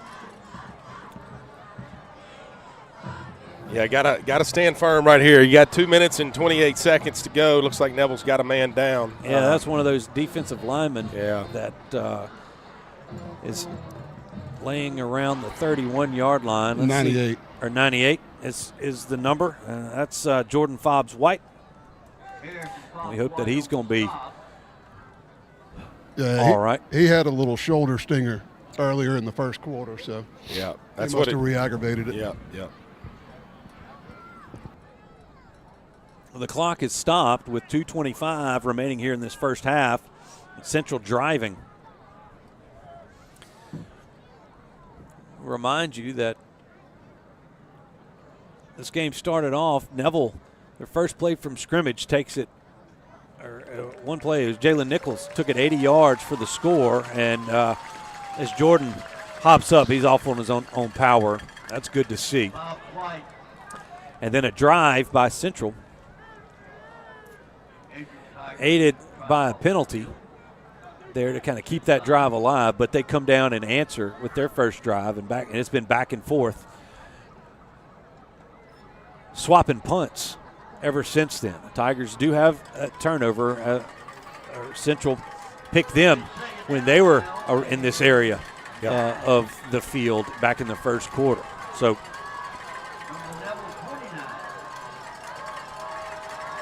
Furman now ready to go on 2nd and 9. They're going to turn, hand this one off. I believe that was, is that 24? Yeah, 24 on the carry. Or is it 21? 24. Yeah, it was 24. Jaden Reed was on the tackle. That's Shane Brown on the carry, Jaden Reed on the tackle. A gain of about 3. It's going to be 3rd down and a long 6 here for Central. The ball is at the Neville 26-yard line. Clock running. Minute 45 to go in this 1st half. That's Williams back in the backfield next to Furman. Going to hand it to him, and the Tigers got him bottled up. No gain on the play. He'd be down at the 31. We'll see what they do. They've got a talented kicker in Zimmer. And they might. It's staying out there. The offense is staying out there on 4th down. So 4th down and 6. Clock moving at a minute and 7 seconds remaining here. We'll see if they just try to bleed this clock down. Yeah, kick one. And then kick one. And it looks like they're staying in that huddle. Yeah. And it looks like the coach is talking to the side judge over there. It looks like that's what they're going to do. Play clock's down to 3, 2, 1. Timeout called with 48 seconds remaining in this half. We'll take 1-2. We're all tied up at 7. We'll be back in 30 seconds with more Neville Tiger football. Hey Tiger fans, craving something delicious? Swing by the Sonic Drive-In on North 18th Street in Monroe for the ultimate drive-in experience. From classic burgers and crispy tots to slushes and frozen treats, we've got it all. And here's the best part. We're proud to support Neville High School athletics. Whether you're fueling up after the big game or cheering on our Tigers, Sonic is your go-to spot for great food and community spirit. Come see us today, where every order supports our local champions.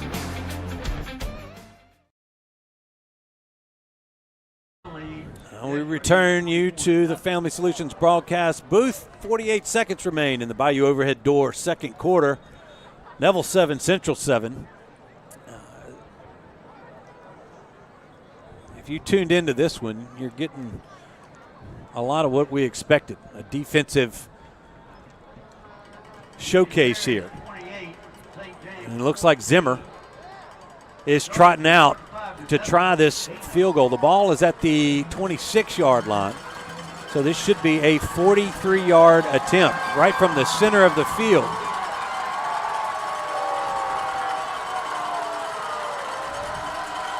And now Coach Collins is going to take a timeout. I don't know if that's, he tried to ice it. We'll keep it right here. Yeah, trying to ice him, you know.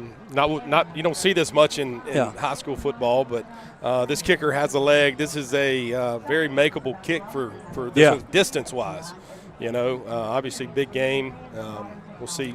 I think this will be the longest field goal I've attempted against that I've seen this year. We just got to make sure we don't line up over the center or do anything, stupid. Yep.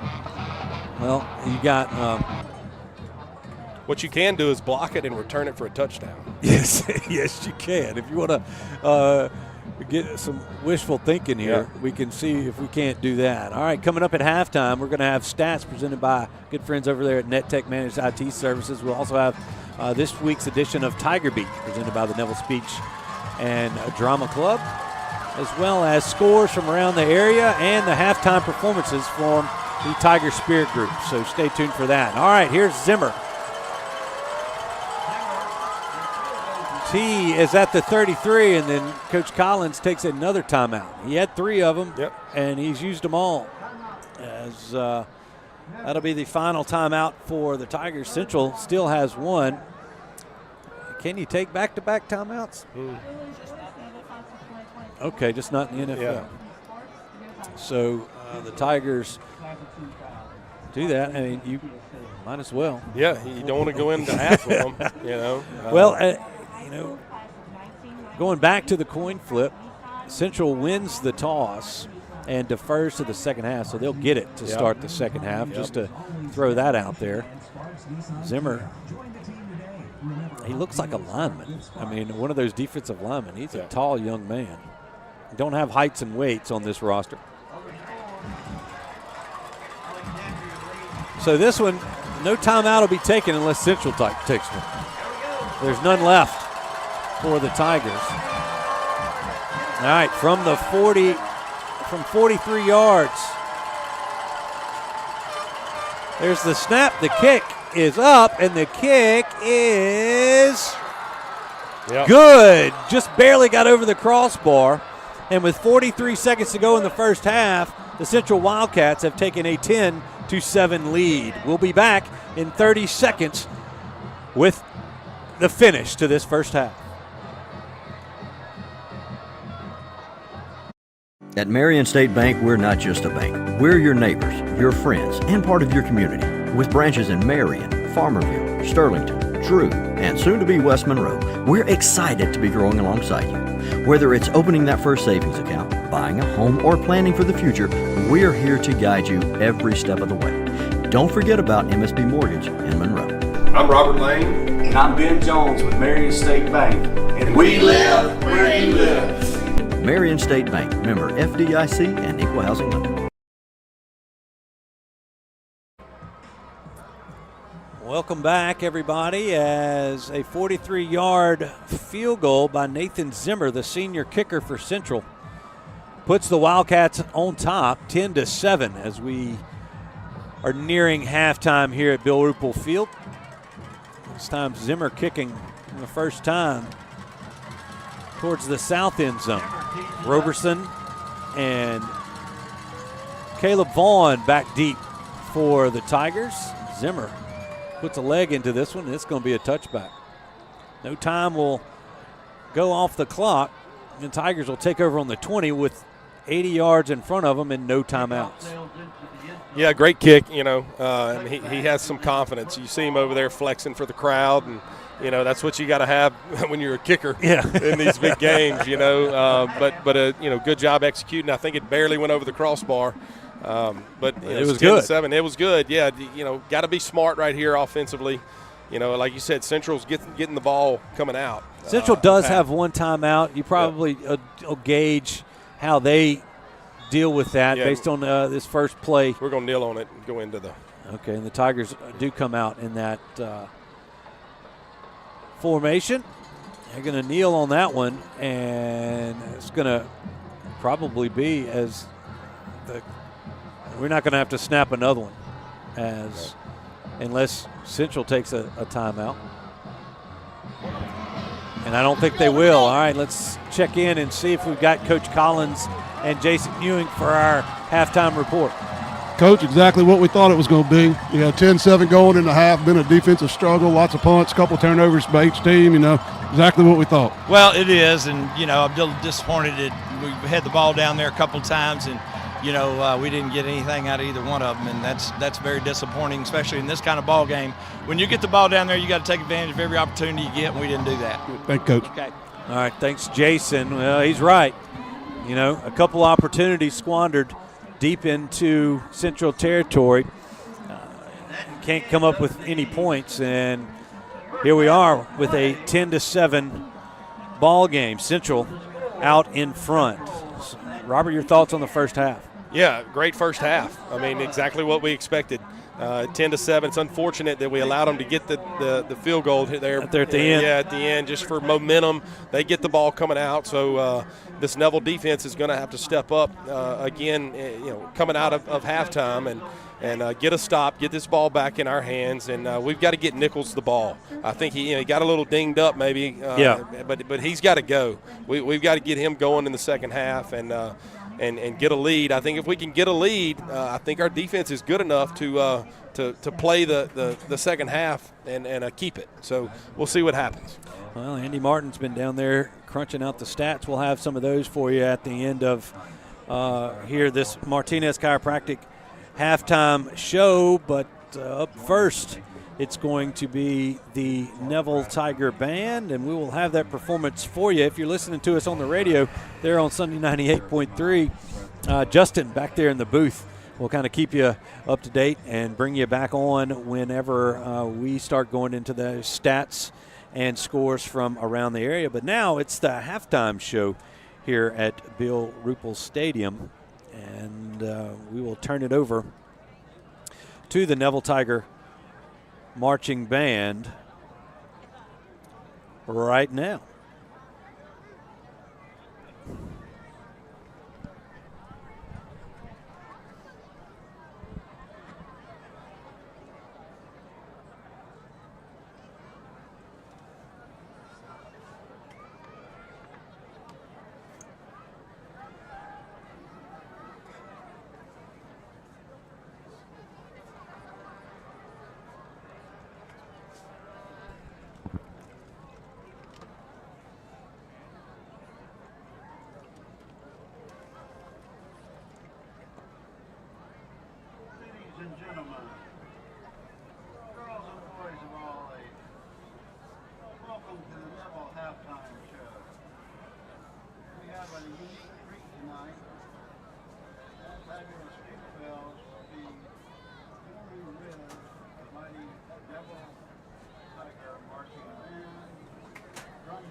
Nationally acclaimed, fabulous, award-winning, Jingle Bell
Vincent Ware, class of 2000, Sparks Nissan and Kia Sales, Maxima Drive. Go Tigers. Kenya Dawson Janet, Neville High School, class of 1993. I'm a proud Nissan Murano owner from Sparks Nissan. Go Tigers. Our team knows the winning combination is always Neville Nation and Sparks Nissan Kia. Join the team today. Remember, hot deals start with Sparks. When you choose St. Francis Health, you get easy online scheduling, video visits, and the amazing convenience of MyChart. With MyChart, you can... All right, welcome back here, Family Solutions broadcast booth. 10-7, your halftime score. Let's go ahead and throw it to Tiger Beat, this week's edition. Take it away.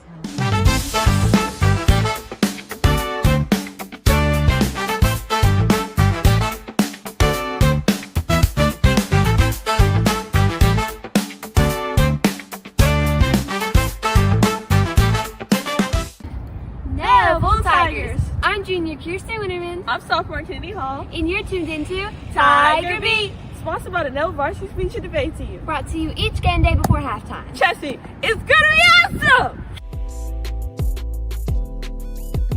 Okay, Neville, we had an absolutely amazing playoff season, and we're heading into the semifinal round. We totally crushed y'all, man, and we won 31-7. Thank you for all your support. Win or lose, continue to go, Tigers. People that be smacking, especially when everybody eating together like that. When people smack their gum. When people smack while they're eating, like, just close your mouth. It's very loud and obnoxious, so. My biggest pet peeve is when people walk too slow in the hallway.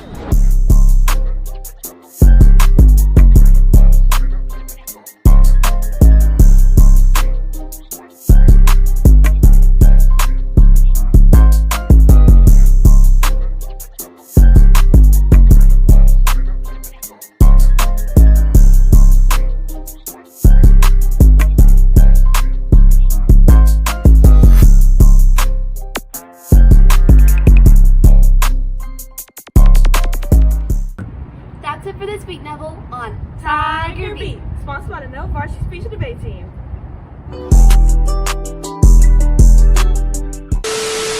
Y'all already know what time it is. We in the semifinals for football. It's cold outside, but we rolling with the punches. It's time to cut to boobies. Let's get it. Let's go.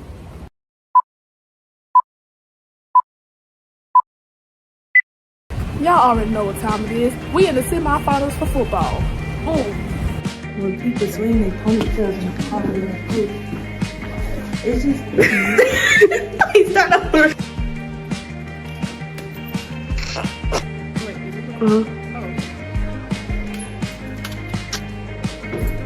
Okay. I'm filming. Wait, what? I'm filming. Yay! It wasn't that good. Yes, okay. Now let's go. It's time for this. Y'all are weird. The semifinals overcame a pesky Chalmette team and the referees to pull this one out. So rather interesting. Hey man, look, we'll take them however we can get them. And our kids just kept battling to the end. I mean, we made a million mistakes tonight, and just we were able to overcome them. And thank God we just kept playing hard, and we made a bunch of plays at the end. There in the fourth quarter, late third quarter, fourth quarter, just kind of turned the tide in the whole ball game. it looks like Central's making the trip up from Baton Rouge next week. They knocked off West Monroe tonight, so sets up a pretty good semifinal game. Just what we want, right here at the house. There you go. Thank you, Coach. Congratulations. Great job there by the Neville Speech Department. Jornay right here. Great job once again. Let's go over some quick halftime totals. For Neville, they had 165 yards on the ground on 16 attempts. They had 7 attempts through the air for 17 yards for 182 yards. For the Central Wildcats, they had 17 rushes, 96 yards, 9 yards passing through the air, 42 yards there, 138 total yards there in the first half for Central. All right, Jalen Nichols led us off quickly in this game. He has 9 carries for 152 yards and a touchdown, averaging 16.9 yards a carry. That's pretty salty right there. Parker Robinson, he's 2 for 7, 17 yards and a pick receiving for the Tigers. Trendon Dumas, he's caught 1 for 13 yards. For the Wildcats, Williams had 10 carries for 31 yards. Furman, he's 3 for 9 in the first half, 42 yards, and an interception. Leading receiver Garnett for the Central Wildcats, he has 3 for 42 yards. Let's go ahead and look at the scoreboards from around the area. I'm gonna get this right sooner or later, Stewart. 24-0 Ruston. They're at the half now over Destrehan. Catholic actually took the lead on Edna Carr. I believe that score is 12-7 now at the half. And Alexandria leading John Curtis 14-0 at the half.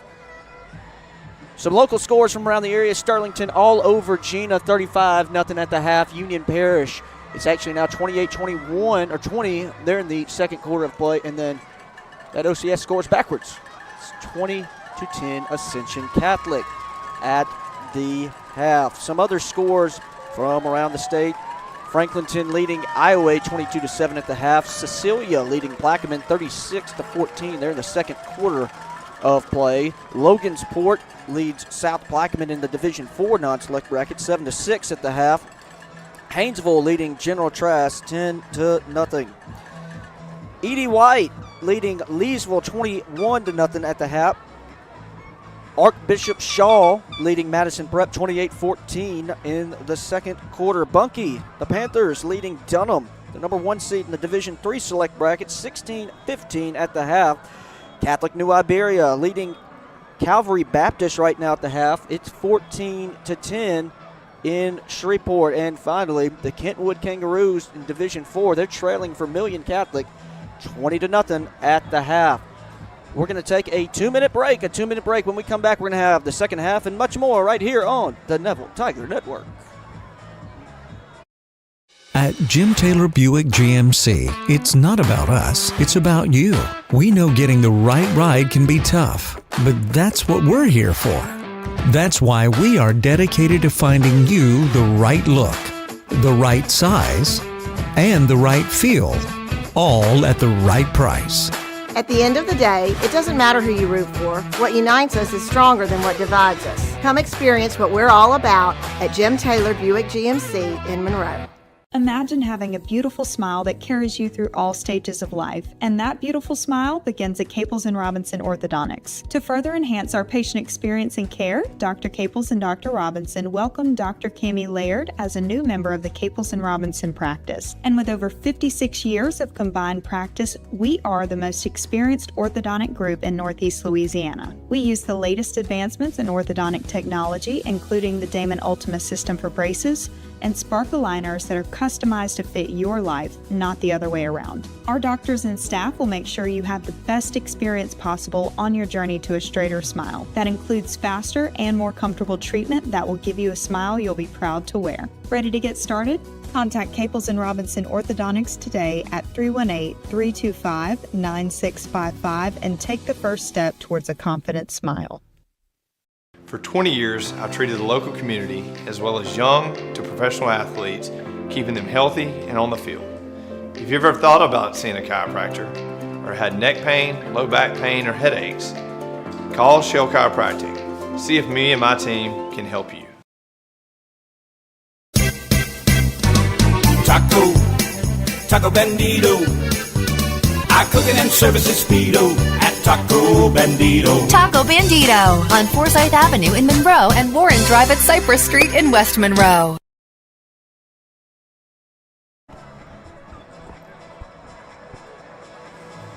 So we'll welcome you back into the Family Solutions broadcast booth. See head coach Mike Collins as the Tigers have re-emerged from their locker room. Central out stretching as well. We're about 2.5 minutes away from the second half kickoff.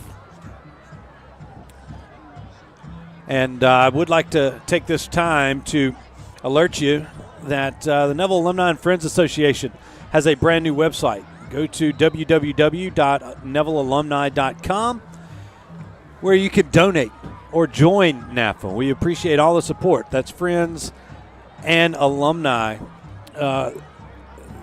What NAFA does is provide that. Last year, I believe they, I think, what was it, 80 scholarships last year? A lot of scholarships, as well as doing various projects in and around the school. This is a private group, and we would appreciate your support. You can join NAFA today. Go to www.nevillealumni.com, and you can join right there. And we appreciate everything that NAFA does for Neville High School. Tigers about to break out of their halftime huddle and come back out to the sideline. Well, Robert, as we get ready to start this second half, started out, looked like Neville was about to be on a mission, and then the Central defense came back to life. And both defenses playing great. The first half stats, I think Central only had around 138 yards of total offense. There's a few there, but some short fields given by the Tigers, and the Tigers' inability to get points on the board when they get deep into Central's field has been the factor to this point. Yeah, we had the interception in the end zone that was unfortunate. I believe we had the ball, inside the 20 or real close to the 20-yard line. That was on our third drive of the game, and it was 7-7. And other than that, it's been a defensive battle. And, right before half, we give up the long run on third down to the Mays kid that comes in and plays running back. It was a great, tough run. He barreled forward for a big gain and put him in field goal position. Field goal was made by their kicker. It was a great kick, 43-yarder. Yeah, 43-yarder. So, right now Central has won the special teams battle. They're kicking the ball into the end zone. We're even on the turnover battle. Even on the turnover battle. And they've got the special team score, the field goal. That's the difference in the game right now. We have to figure out a way to either defensively get a score or offensively. Obviously, that's the goal, is to score every time. But we and in special teams, we're going to have to match their score if we get inside the our field goal range, 20-yard line or so. So we got to get points on the board. Coach Collins said it before half. You got to maximize when you get into the red zone against a defense like this.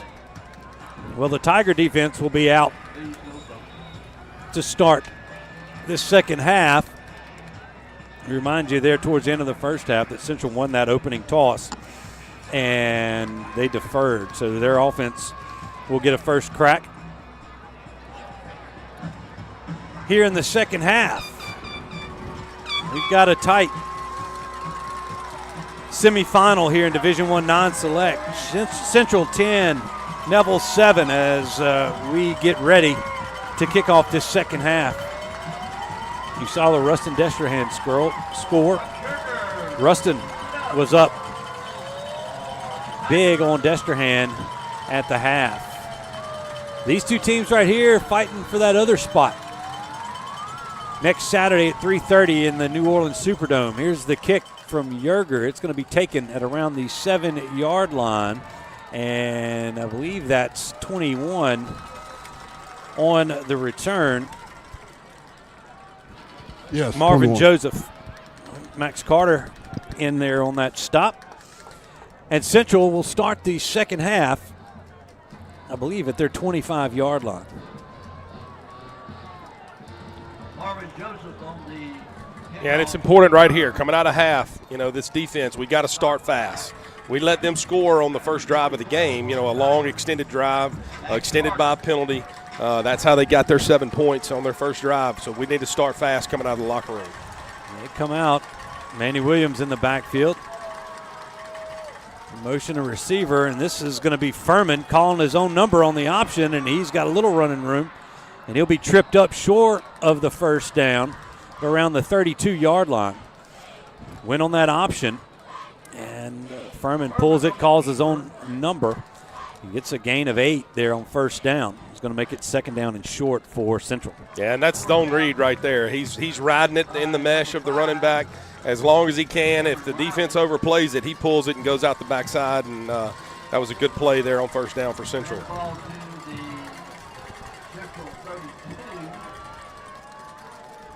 Ball's at the 32-yard line of the Wildcats.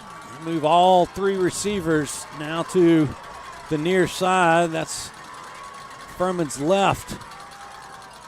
They're going to hand it. Ball's out to Williams. The ball's on the ground, and it's going to be covered up by Furman. Ball bounced backwards right towards the quarterback, but back across the 30 to the 29-yard line. So a loss of about 3 on that play. He's going to make it third down and 5 for the Wildcats. You see that? It just squirted out of his hands.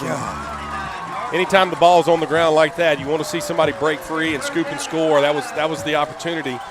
We just didn't have anybody that was freed up. It was kind of ganged up there by the right ball. in the middle. Yeah.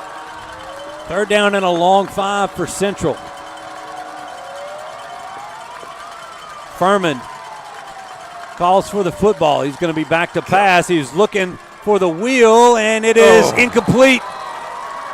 Oh, we got lucky. Got lucky because they had it open. Yeah. That was Shane Brown that got loose out of the backfield. And one thing Furman does, he throws that ball off of his back foot. Yeah. And watch this here on the replay, even that one. And it just Brown couldn't come up with a catch. Yeah, we brought the blitz and just didn't get out there to him. If he catches that, he's up the sideline. So Zimmer, standing around the 15-yard line, gets this punt away. A nice high spiraling punt that will be fair caught by Lemons at the Neville 33-yard line. So Lemons with the fair catch, and the Tiger offense is going to trot back out there for their first possession of the second half. Yeah, great job by the defense right there. And, getting the stop after half that we talked about, getting the ball back in our offense's hands. We've got to get something going with the running game. And then let's be crisp in the passing game. We've got to block up front, get the ball out of Parker's hands quick. Talk to Sermon there for a minute, and Jalen's got a little quad strain, but he is back in the game. Yep, Nichols is back in the backfield. Ball's actually placed at the 34-yard line. First and 10 for the Tigers. They turn, hand it to Nichols, and he's got some running room on the right side. He's going to spin forward past the 45 out to the 48-yard line, and didn't look like anything was the matter with his thigh right there. No. As the Tigers get a sonic drive-in on North 18th Street, first down. And he's going to be the key to the second half. We got to feed him and get him going. Turn, hand it once again to Nichols, who is going to be pushed forward. After a couple, Mays had him from behind. Got a paw in there out to the 50. Gain of 2 on first down. Second down and 8 now coming up for the Tigers. They got both Mays brothers on the left side of that Central front.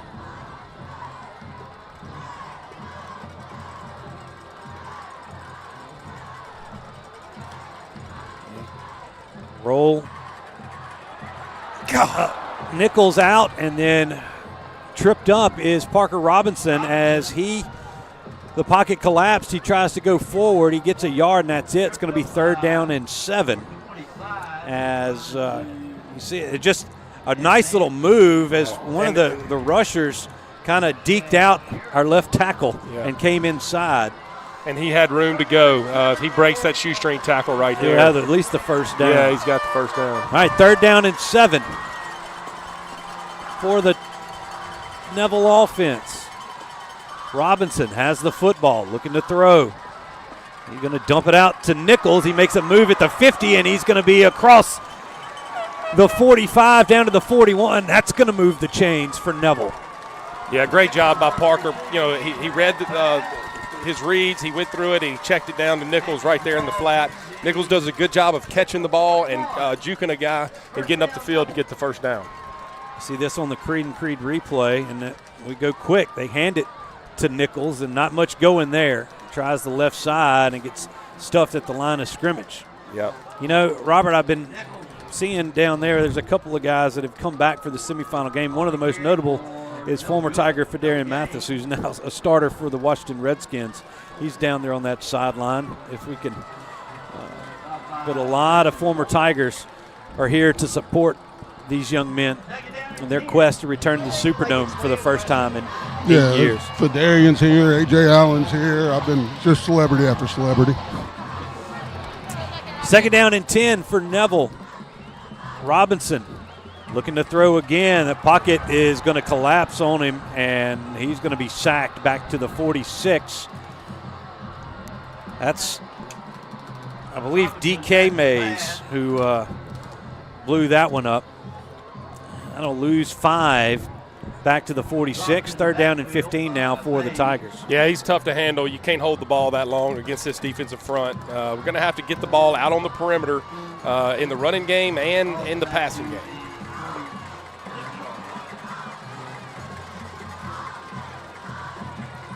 Parker looks to the sideline. Hadn't been much time for Parker to throw the football. Play clock's under 2. They got to snap it, and now they got to waste a timeout as they call a timeout to avoid the 5-yard step off. So a timeout on the field. We'll take 1-2. 6:21 to go in the third. Central still leading this one 10-7. We'll be right back. 30 seconds. When you choose St. Francis Health, you get easy online scheduling, video visits, and the amazing convenience of MyChart. With MyChart, you can make appointments, refill prescriptions, view your medical records, and even message your doctor with a quick question.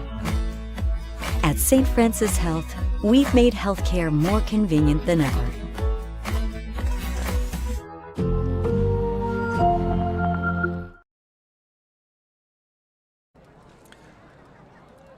We're live from the Family Solutions broadcast booth here at Bill Ruple Stadium. We were talking over the break the impact that D.K. Mays is having for that defensive front for Central. The Tigers haven't been able to find an answer for him to this point. As they break the huddle from the timeout, Neville facing a 3rd and 15 here. The ball is at the Central 46-yard line. Parker moves Nichols to his left. It's again, Parker looking to throw. He's going to have it caught out around the 31-yard line. And depending on where they spot it, man, that's a poor spot at the 33. He caught the ball at the 31. Yeah. And they're still pointing at where that ball is spotted. You see here on the Creed and Creed replay, the Tigers are now facing a 4th and 2, and they're going to give it to Nichols, and Central is there to step in. Every time we've had a 4th down play, they load that box, and we have not been able to convert one. Yeah, I thought we would maybe learn our lesson in the first half, but we obviously can't handle them up front on 3rd and short and 4th and short. Yeah. You got to get creative to try to do something a little different in those short yardage situations. Well, the poor spot was a factor of that. I don't know if he would have gotten the first down, but it looked a lot closer to that. Nevertheless, they turn it over on downs once again inside the 40 of the opponent. And Central has it at their own 35-yard line. Bring a man in motion across the formation. They're going to hand this one. That's 24 who gets lit up. There's a flag on the play. It's probably going to be a hold, but Juju Burns makes his presence felt to Shane Brown on the carry. Not a short gain, if any, maybe a yard, but let's check the flag.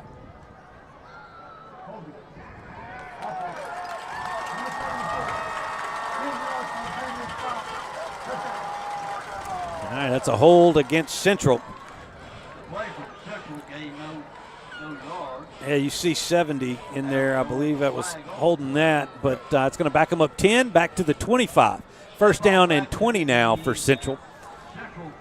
Clock's running with 5:40 remaining here in the third.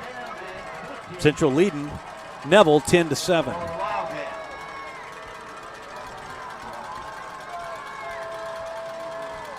Furman motions Williams out of the backfield. He's going to step up and run it himself. He's got a little running room, and he's out of bounds near the Neville sideline at the 38-yard line. So a nice gain of about 13 there for Furman on first down. Makes it 2nd down and 7 for Central. Yeah, he's quicker than he looks. When he kind of gets down to the line and hesitates and looks for the opening, and then when he hits it, he makes his mind up. He goes. Yeah, we just over pursued right there and lost our gap, and he popped it out the backside. Furman, a 2-year starter, the senior quarterback for Central. Now Central comes out, bunch of receivers there on the near side. Snap comes to Furman. He's going to run that quarterback power, and he's trying to bounce it out, and he gets out of a tackle, and he's finally brought down for about a 2-yard loss. I think that was Robert Graves, the third, who finally chased him down. It's going to put it back to the 46-yard line. It's going to be 3rd down and a long 9 for the Wildcats. For a second, I thought he might have gotten out of that quagmire over there, but Tiger defense was there to finish him off. So 3rd down, the Tiger fans come alive. Williams in the backfield next to Furman. There's the snap. Furman looking to throw. The backside blitz is coming, and that ball is going to be incomplete. He was looking for Kylan Thomas, and they can't come up with it. And once again, another punt by the Central offense. This is kind of reminds you of the old school football games, Yeah. It's 10-7 here, 4:29 to go in the third quarter. That's not what you see in high school football nowadays. Yeah. Normally by now it's 35 or 38-35 and it's a track meet.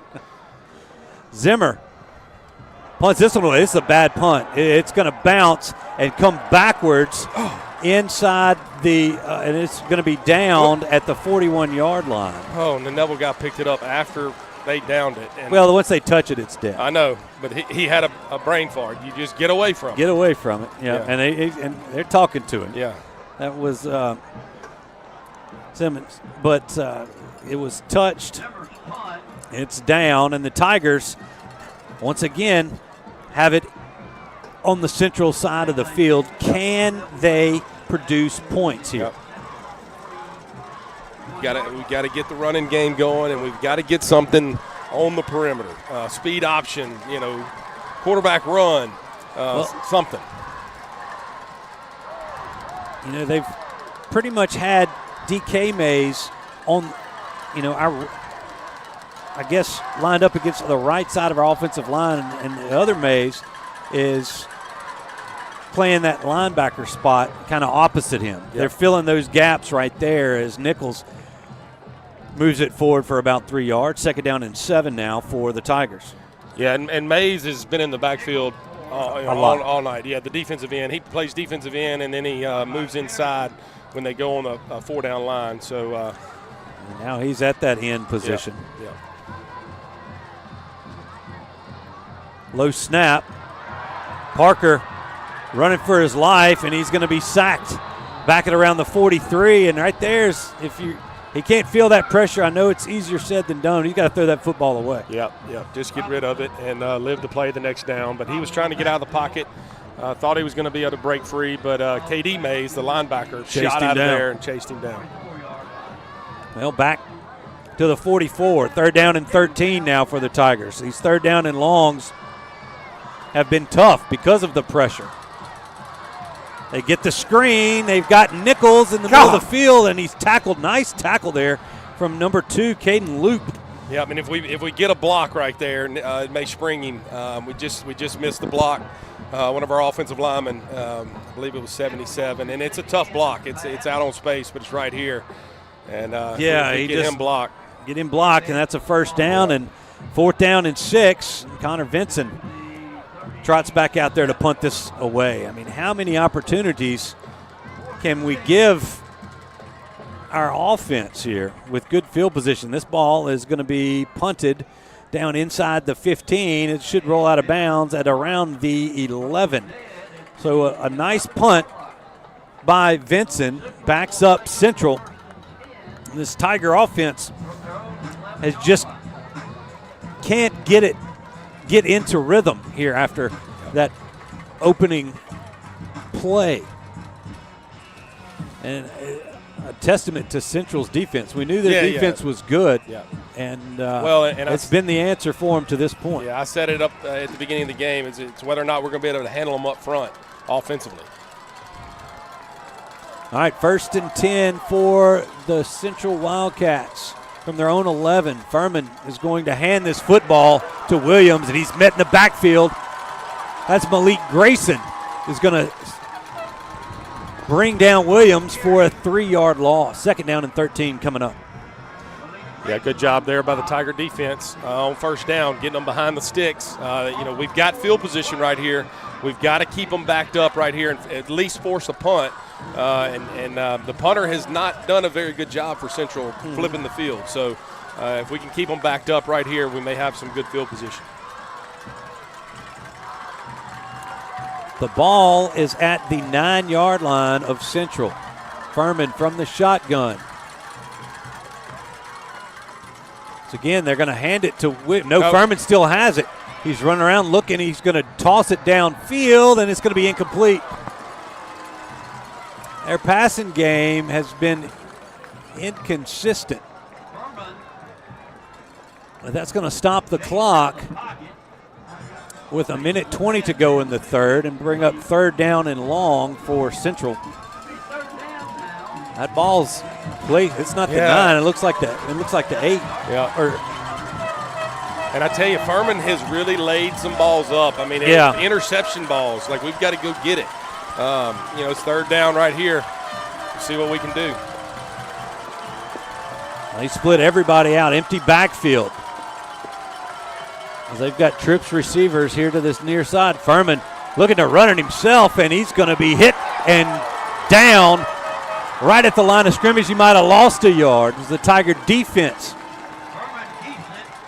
rears their head.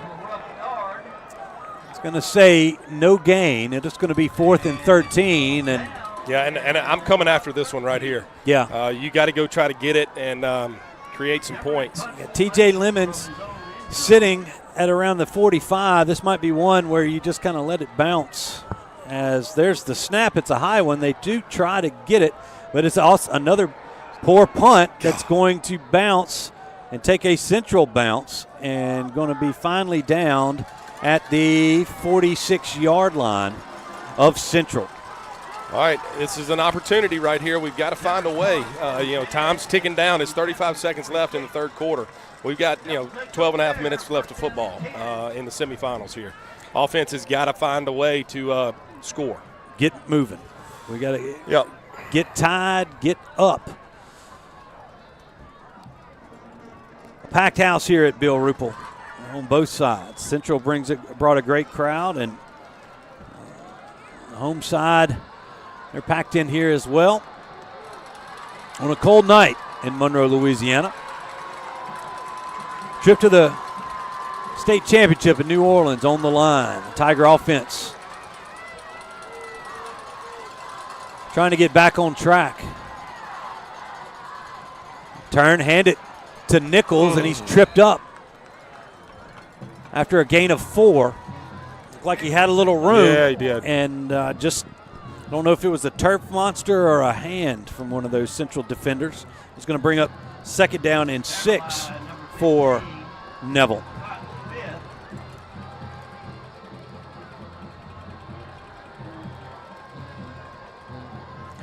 They might let this clock run out. Are they going to get another playoff here in the 3rd? I don't think they are. Nope, that's going to be the end of the 3rd quarter. Well, we got 1 quarter to play.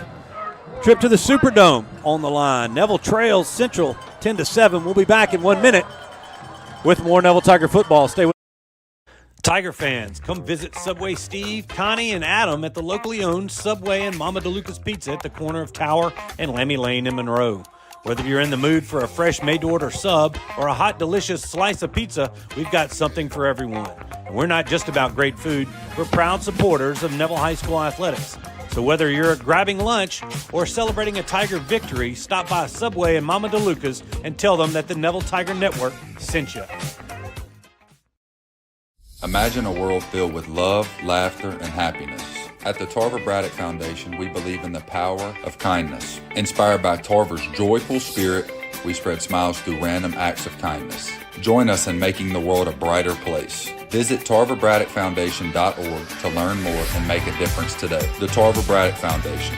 Share a smile, spread the love, and thank you for your support.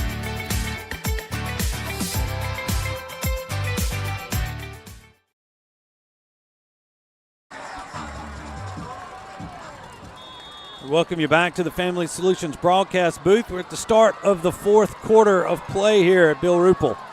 Neville facing a 2nd down and 6 from the Central 42-yard line. Parker Robinson barking his signals at the line. They're going to turn, hand it to Jalen Nichols, and he's got a little crease. He's got the first down and a little bit more out to the 32-yard line. Gain of 10 on that play, and that's going to give the Tigers a sonic drive-in on North 18th Street, first down.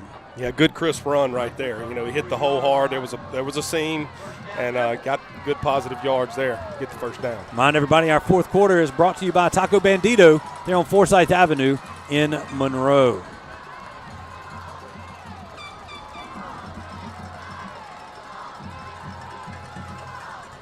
Robinson has the snap. They hand it once again to Nichols. He lowers his head out to the 28-yard line. Going to be a gain of 4 on first down. It's going to be 2nd down and 6 for the Tigers. And this is about the time in the ball game where if you're going to commit to this, you got to challenge your offensive line. Final quarter here at Bill Ruple. What are you going to do? They hand it once again to Nichols, and he's going to be tackled across the 25 down to the 24. He's going to be a couple of yards shy of the line to gain. Here it is. 3rd down and 2, 3rd down and short. Let's see what the Tigers can dial up.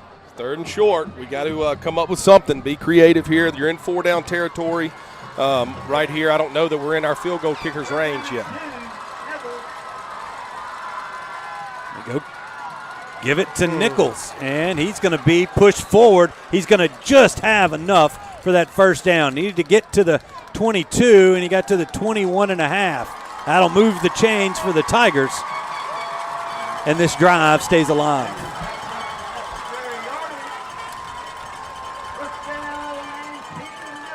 So 1st and 10 Neville from the 21-yard line of Central.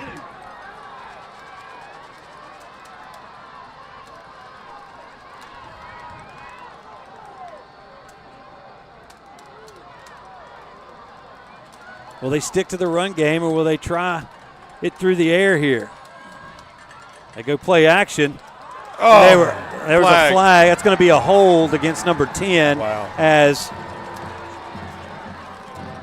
thought he undercut it. Dumas had the inside on him right there, and it looks like he undercut it, but it's going to be a hold on Stephen Rennell.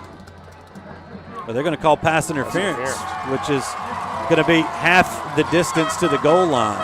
Yeah, and I couldn't really tell based off our angle. There it is there.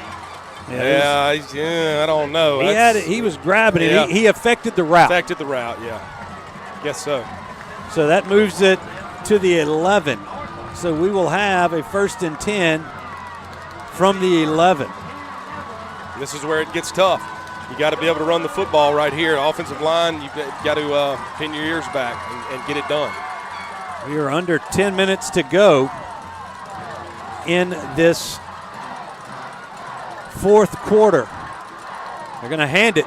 There's Nichols. He makes a cut around the line of scrimmage, and he's going to be pushed forward, inside the 5, all the way down to the 1-yard line. What a run. That was strong. He got stood up at the 5-yard line and carried him into the 1-yard line right here. You can see it on the replay. Great move there in the hole. He got hit on about the 7, actually. He was just pulling guys. Second down. The Tigers need a yard to get a first down. Are they going to push him into the end zone? The Tiger offensive line does. Touchdown, Tigers. The Tigers have retaken the lead. Huge drive right there. We get great field position, come out, and you put your horse to work right there. That's what we've been talking about. Nichols made up his mind. The offensive line made up their mind to get going and just outman the front right there. You got to challenge yourself at some point. Yeah, it's 9:13 to go here. This is a huge kick. This will put the Tigers up 4. Henry High, the snapper, brought Jordan to hold, Yerger to kick. Snap is back, the kick is up, and the kick is no good. So the score remains 13-10 with 9:18 remaining. We'll be back in 30 seconds with more Neville Tiger football. Origin Bank and Fourth Insurance are proud to work alongside the Neville Tigers to enrich the lives of the people in our community. Together, we're supporting the Northeast Louisiana Children's Museum to help give children a safe and healthy environment where they can play, learn, and grow. Our community is filled with bright young minds and people who are passionate about seeing them succeed. Thank you to Neville High School and the Northeast Louisiana Children's Museum for continuing to shape the future of our community and to invest in the children whose origin story begins in Monroe.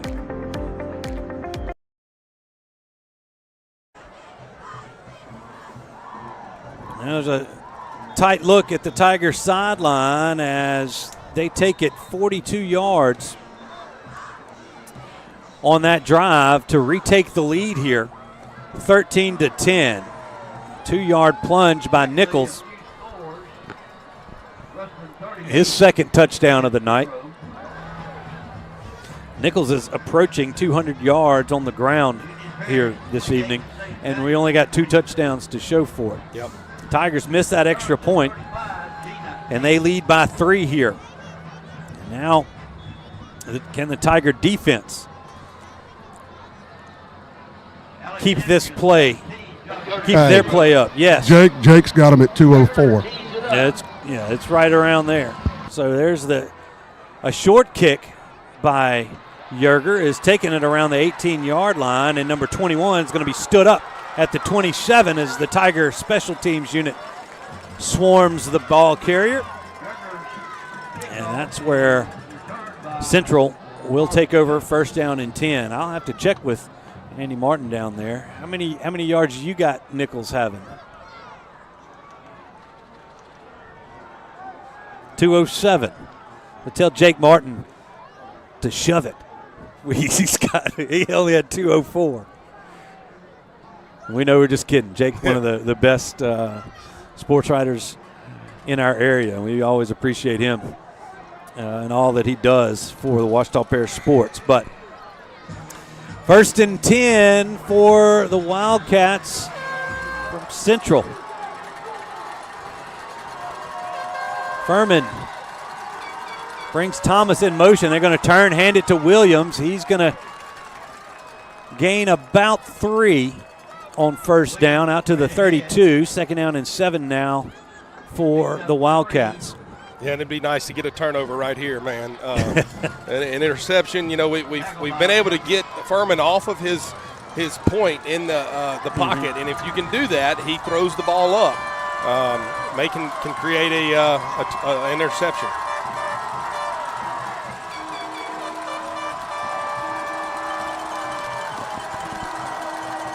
Furman calling for the football. They're going to hand it to Williams again, and he is stopped at the line of scrimmage and forced backwards. No gain on second down. It's going to be third down and 7 as the Tiger defensive line is doing their job here tonight. I think that was Watley in there on the stop.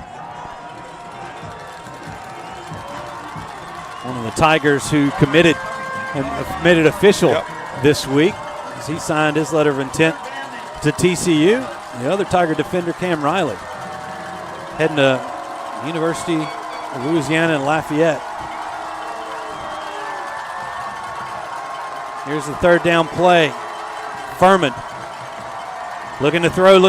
The pocket's collapsing, looking for a deep ball, and it's going to be dropped. Kylan Thomas had it, and Richard White was trailing with him, and he got his arm in there and knocked it out. Oh, my goodness gracious. What a great play by the Richard White. He recovered. He was beat, and it was a great throw. But he recovers and knocks the ball out of his hands at the last second. That's a huge play by our defensive back. So, once again, Nathan Zimmer stands at around his 17 to punt this football away. This is an end-over-end kick that's going to take a Tiger bounce and be downed at their Neville 40-yard line. So the Tiger defense withstands that drive, and with 7 minutes and 30 seconds to go, the Tiger offense will retake the field. Yeah, the Tiger offense can go win the football game right here. The offensive line and Nichols, if we can produce a drive like we just did, eat up clock and go score a touchdown, we go to the Superdome. So it's important right here. We've got to protect the football, but we got to get the run game going, get some first downs, and at worst, get first downs, eat up clock, and flip the field. Yeah. All right, here's the first down play. The Tigers, a tight little formation. They bring Zealand Young in there next to the tight end Campbell. Tigers got to get the play off, and they do. They hand this to Nichols, and he's broken free. He's at the 40. It's a foot race. He's going to be brought down from behind inside the 25, down to what should be about the 22-yard line, but they mark it. They're going to move it forward, back at around the 21. And that finally got the Tiger fans on their feet here in the stadium. It took a big run like that here in the fourth quarter. We need them to get into this game with 7 minutes to go. Clock is on their side as we approach 7 minutes remaining in this football game. They hand it again to Nichols. He makes a cut back at the 20 and a tough finish as he crosses the 15 and falls forward to the 14.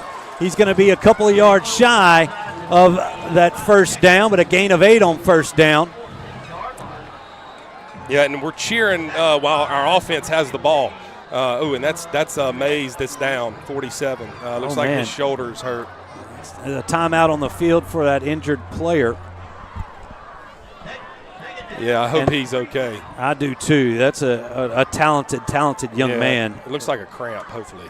Is it a cramp? It might be. Yeah, it's hard to get a cramp. When 25 degrees, yeah. It's 38, according to Will Enders. He stuck his nose out the window. He's got a barometer on his right behind his left ear. Mm-hmm. So, our Tiger fans are excited now. Yeah. We've got something going, but we have the ball. We were just cheering like as loud as we have been while we have the ball. So I want to go out there and say, hey, stay on your feet. You've been trying to educate the fans. Be on your feet, but let's cheer when we do something good. When our defense gets on the field, let's go nuts. Go nuts. Hey, guys. Yeah. I'm standing here with Fidelian Mathis. Yeah, let's check in with him. Neville grad, went to Alabama, and now we're Redskins, I believe. Yeah, Washington Commanders. There you go. So you playing with Jalen. Yep. Y'all having a good year going. So far, it's going good, man. What y'all got 4 games left, 5 games left? 4 games, 4 games regular season. Regular season, man. Got the Saints this Sunday. You got the Saints Sunday, I believe, don't you? Yeah, we got the Saints coming back home. There you go, man. It's good to see you down here on the sidelines. All right. The Tigers. Well, the sidelines aren't helping you out, Robert. I know. The sidelines It drives me crazy. don't know what to do either. So here we go. Second and a long 2 for the Tigers. Inside the Central 15.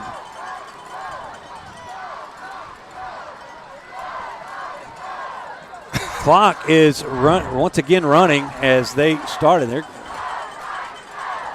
they go. They're going to hand this to Nichols, and he's going to be pushed forward. He'll gain 1,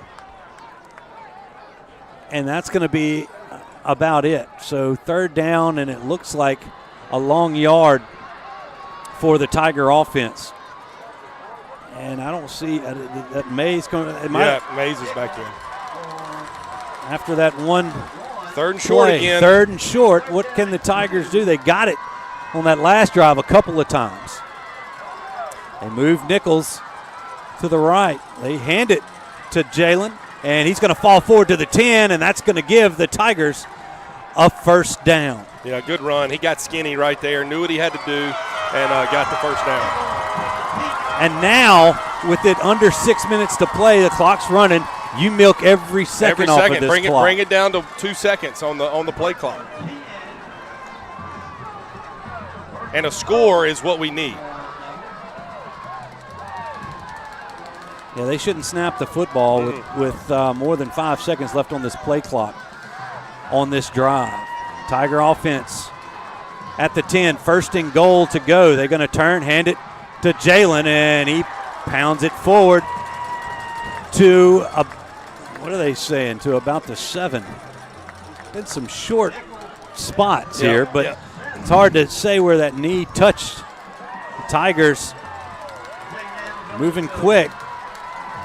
They're trying to move quick. 2nd and goal from the 7 now.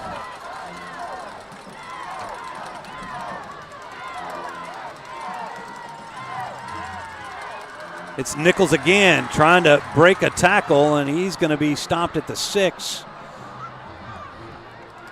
Yep. KD Mays, and I believe that might have been Caden Luke coming up from that safety position. So your 3rd down here. If you got to go for it on 4th, do you go for it or do you kick the field goal? That's a good question. 13 to 10. Do you try to go up 6 or try to just pin it down there and run that clock out and give them a long field? I guess it depends on what you do on 3rd down. Going to take it down here and call a timeout. Yeah, I think they are. Their play clock's under 4, and that's exactly what they're going to do. The Tigers are going to take their 2nd timeout of the half. That leaves them with 1 remaining. All right, folks, we've got ourselves a ball game. Tigers driving. They lead 13 to 10 with 4 minutes remaining in this football game. We'll be back in 30 seconds with more Neville Tiger football. Stay with us. The Cartown family would like to wish the Neville Tigers a victorious and healthy playoff season. Go Tigers! Cartown Tigers! Cartown Tigers! Cartown Tigers! Cartown Tigers! Cartown Tigers!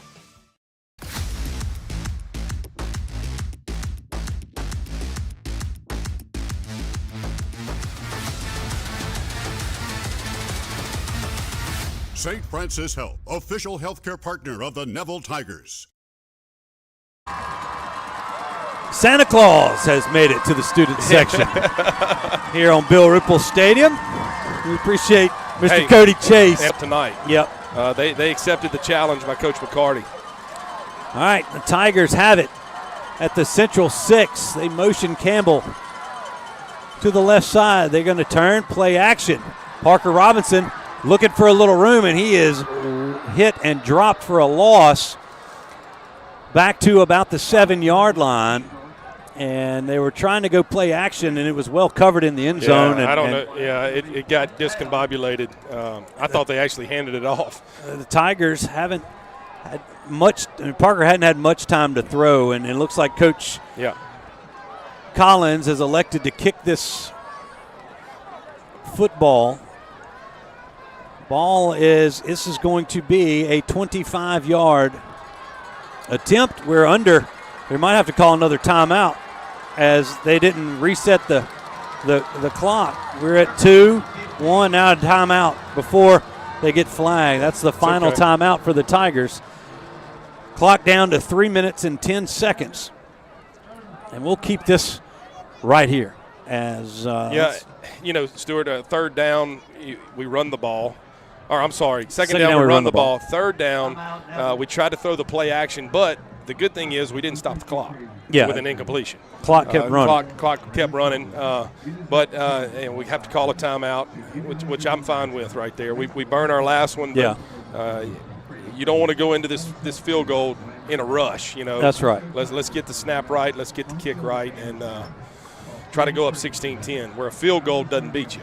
We are in the J Papa's red zone here. I know there's a few watching at J Papa's, I'm sure, this evening. We appreciate them for their sponsorship of Neville Tiger football. From the left hash, a 25-yard attempt from Brooks Yerger. The snap is a high one, and it's going to be blocked. Picked up, and he's off to the races. Oh, my gosh.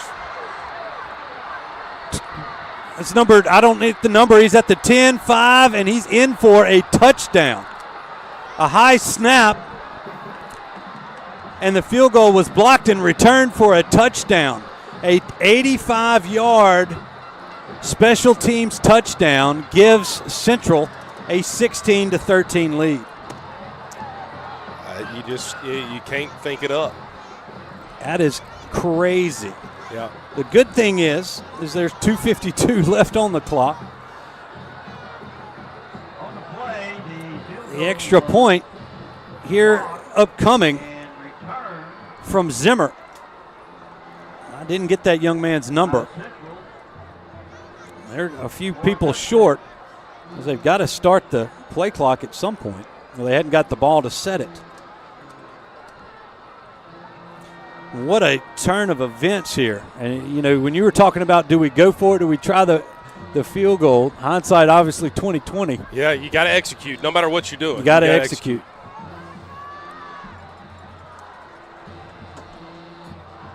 Even with that snap, well, we're not going to second guess it. That extra point is squeaked through by Zimmer, and now Central has a 4-point advantage over the Tigers with 2:52 remaining. Let's take a 30-second break. We'll be back with more Neville Tiger football right after this. Lily Joyce, Neville Class of 2024. I drive a Nissan Rogue from Sparks. Go Tigers. Vincent Ware, Class of 2000. Sparks Nissan and Kia Sales. Maxima Driver. Go Tigers. Kenya Dawson Bennett, Neville High School, Class of 1993. I'm a proud Nissan Murano owner from Sparks Nissan. Go Tigers! Our team knows the winning combination is always Neville Nation and Sparks Nissan Kia. Join the team today. Remember, hot deals start with Sparks. A stunned Neville crowd after that 85-yard punt block for a touchdown gives Central a 17-13 lead. The Tigers have 2:52 and no timeouts remaining. What can they come up with here as just a crazy turn of events here at Bill Ruple Stadium? Can Central escape with another win? Haven't got an update on the Ruston score lately. Last we heard, they were handling business at Destrehan, but nobody cares about that one. It's only about this one right here as Zimmer has it teed up. I'm going to go ahead and put this one in the end zone. And he does. Hadn't been able to return one yet. And the Tigers will have 80 yards and 2 minutes and 52 seconds to do it. And no timeouts. Jason. Ruston's up 44-0. No, thank you. So Ruston continues rolling over there. The thing that worries you here, Robert, is the Tigers' ability to throw the football or give Parker time to throw the football has been an issue. And they're going to have to throw it some here on this drive unless Nichols breaks one. And no timeouts. Like you said, we burned our timeouts, and it's 2-minute offense right here. Going to have to get up to the line and get going. Hopefully we can maybe break a long one. The Tigers, their most important drive of the season coming up right here.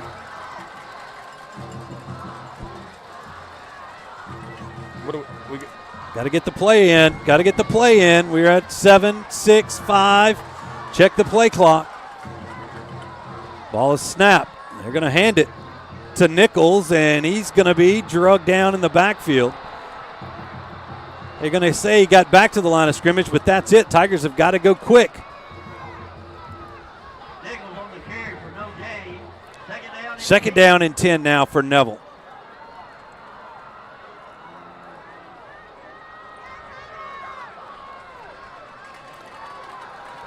Clock's running, 2:25 to go.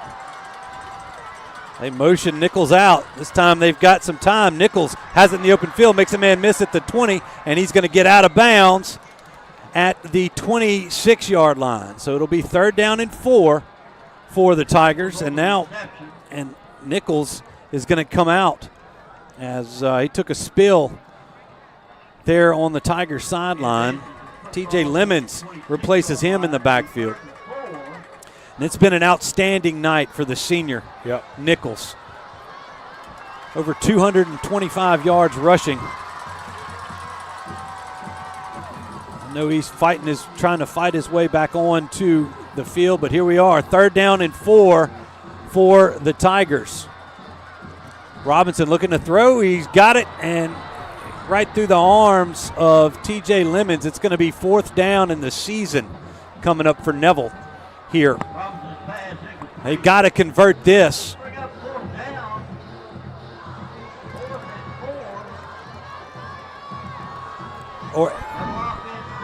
And that'll be the football game. All Central will have to do is kneel on it.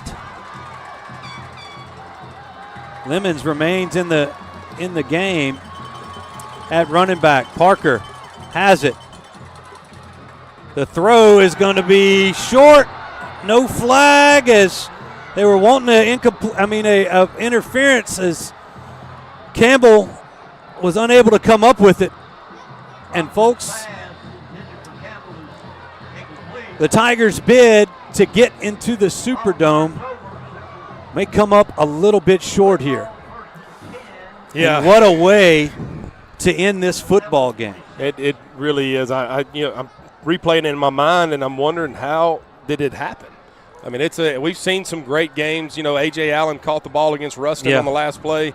Ruston has felt the same thing we're feeling right now on a blocked field goal, and they run it back. 90 yards for a touchdown. A blocked field goal from the 7. Yeah.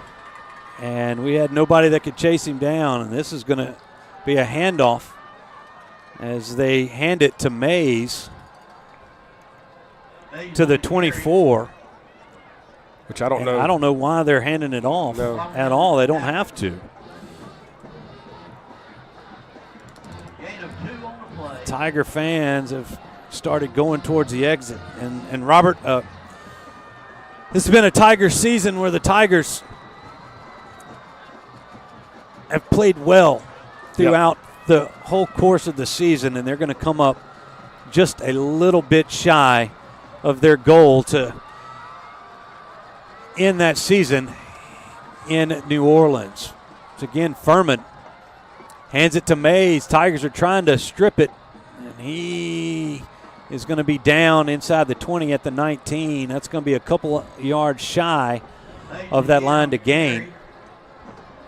They're going to have to, they really don't have to run. They can kneel it from here because the play clock is down. And man, oh man, Robert. Yeah, it's sickening. And not because you lose. You hate it for these seniors. You hate it for this coaching staff to lose this way. In a random. Neville played their tails off tonight, and so did Central. It's a semifinal game, but you just hate to lose on a special teams. They turn and hand it to 21. They're going to have the first down, but that's going to be it. Central doesn't have to take another snap. Central's going to win this one by the score of 17-13. And the Tigers are going to be 3 minutes shy of a return trip to the state finals. And you said it. You think about the seniors. You think about everybody that's involved in this and the coaches. What a year the Tigers have put together. Yep. And for it to come up this short and to send Central to their first state championship game, I believe, in their history. Or if not, it's been a long, long time. And it will be Central to face off against the Ruston Bearcats next Saturday in the Superdome. Yeah, and, Neville, like you said, it was a great season. They played their tails off all year. The expectations, they exceeded them tremendously, in my opinion. Got some guys coming back. It's Neville. You look at our it's gonna years. They're gonna be good Yeah. again next year. Yeah. But this year, they had something going there, and for the way this happened is just like a punch in the gut. We were one play away from being in the Superdome. Yeah, one play. And, it's just unfortunate. Neville's defense played tremendous tonight. Gave up 7 points on the opening drive, and then we give up a late field goal right there before half. And that's just it. unfortunate. All right, I don't know where Jason is and if he has. He's got him. Coach Collins, let's go down, toss it down there. Coach, hard way to lose a damn ball game.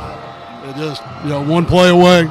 Hate it for the seniors, hate it for the kids, but all in all, what a great year, great season these boys had. Well, it's just very disappointing that it ended like it did, and I feel bad for our players. They worked their tail off all year, and battled through a bunch of adversity, and we just basically give it away there at the end. So, tough way to lose one. Thank you, Coach. All right, thanks, Jason, and you could see it on the face of Coach Collins right there. Yeah. This is one that they're going to go back and redo in their heads for a long, long time. But it's a game of football. Sometimes things don't do it. You can't shy away from the night. Not only we talked about our defense, but Jalen Nichols, I don't know, Andy, what was the final total for Jalen? 258? 258 on the ground from the senior running back, and he gave it all he had. And the Tigers, like you said, come up one play short. So, folks, we'll make this Martinez Chiropractic postgame show a little bit short, but it's been a heck of a season as we wrap things up here at Bill Ruple Stadium. For everybody that's been a part of this, we can't thank you enough. Sean Hollister there on the cameras. We had Cass, Fontana, Garrett Davis, Vaughn Wetzel, Tiago Sacco is in here, Jonae Honor, Gael Acosta, the students that are with us. You had Andy Martin and Jay Traylor doing the stats for us all year. It's been a heck of a season, and we hate to see it come to an end. But most importantly, and really our director and everything else, Will Anders, does a wonderful job bringing you all these graphics and everything else. Other than that, for Jason Ewing and Robert Lane, I'm Stewart Shelby saying good night. The final time this football season.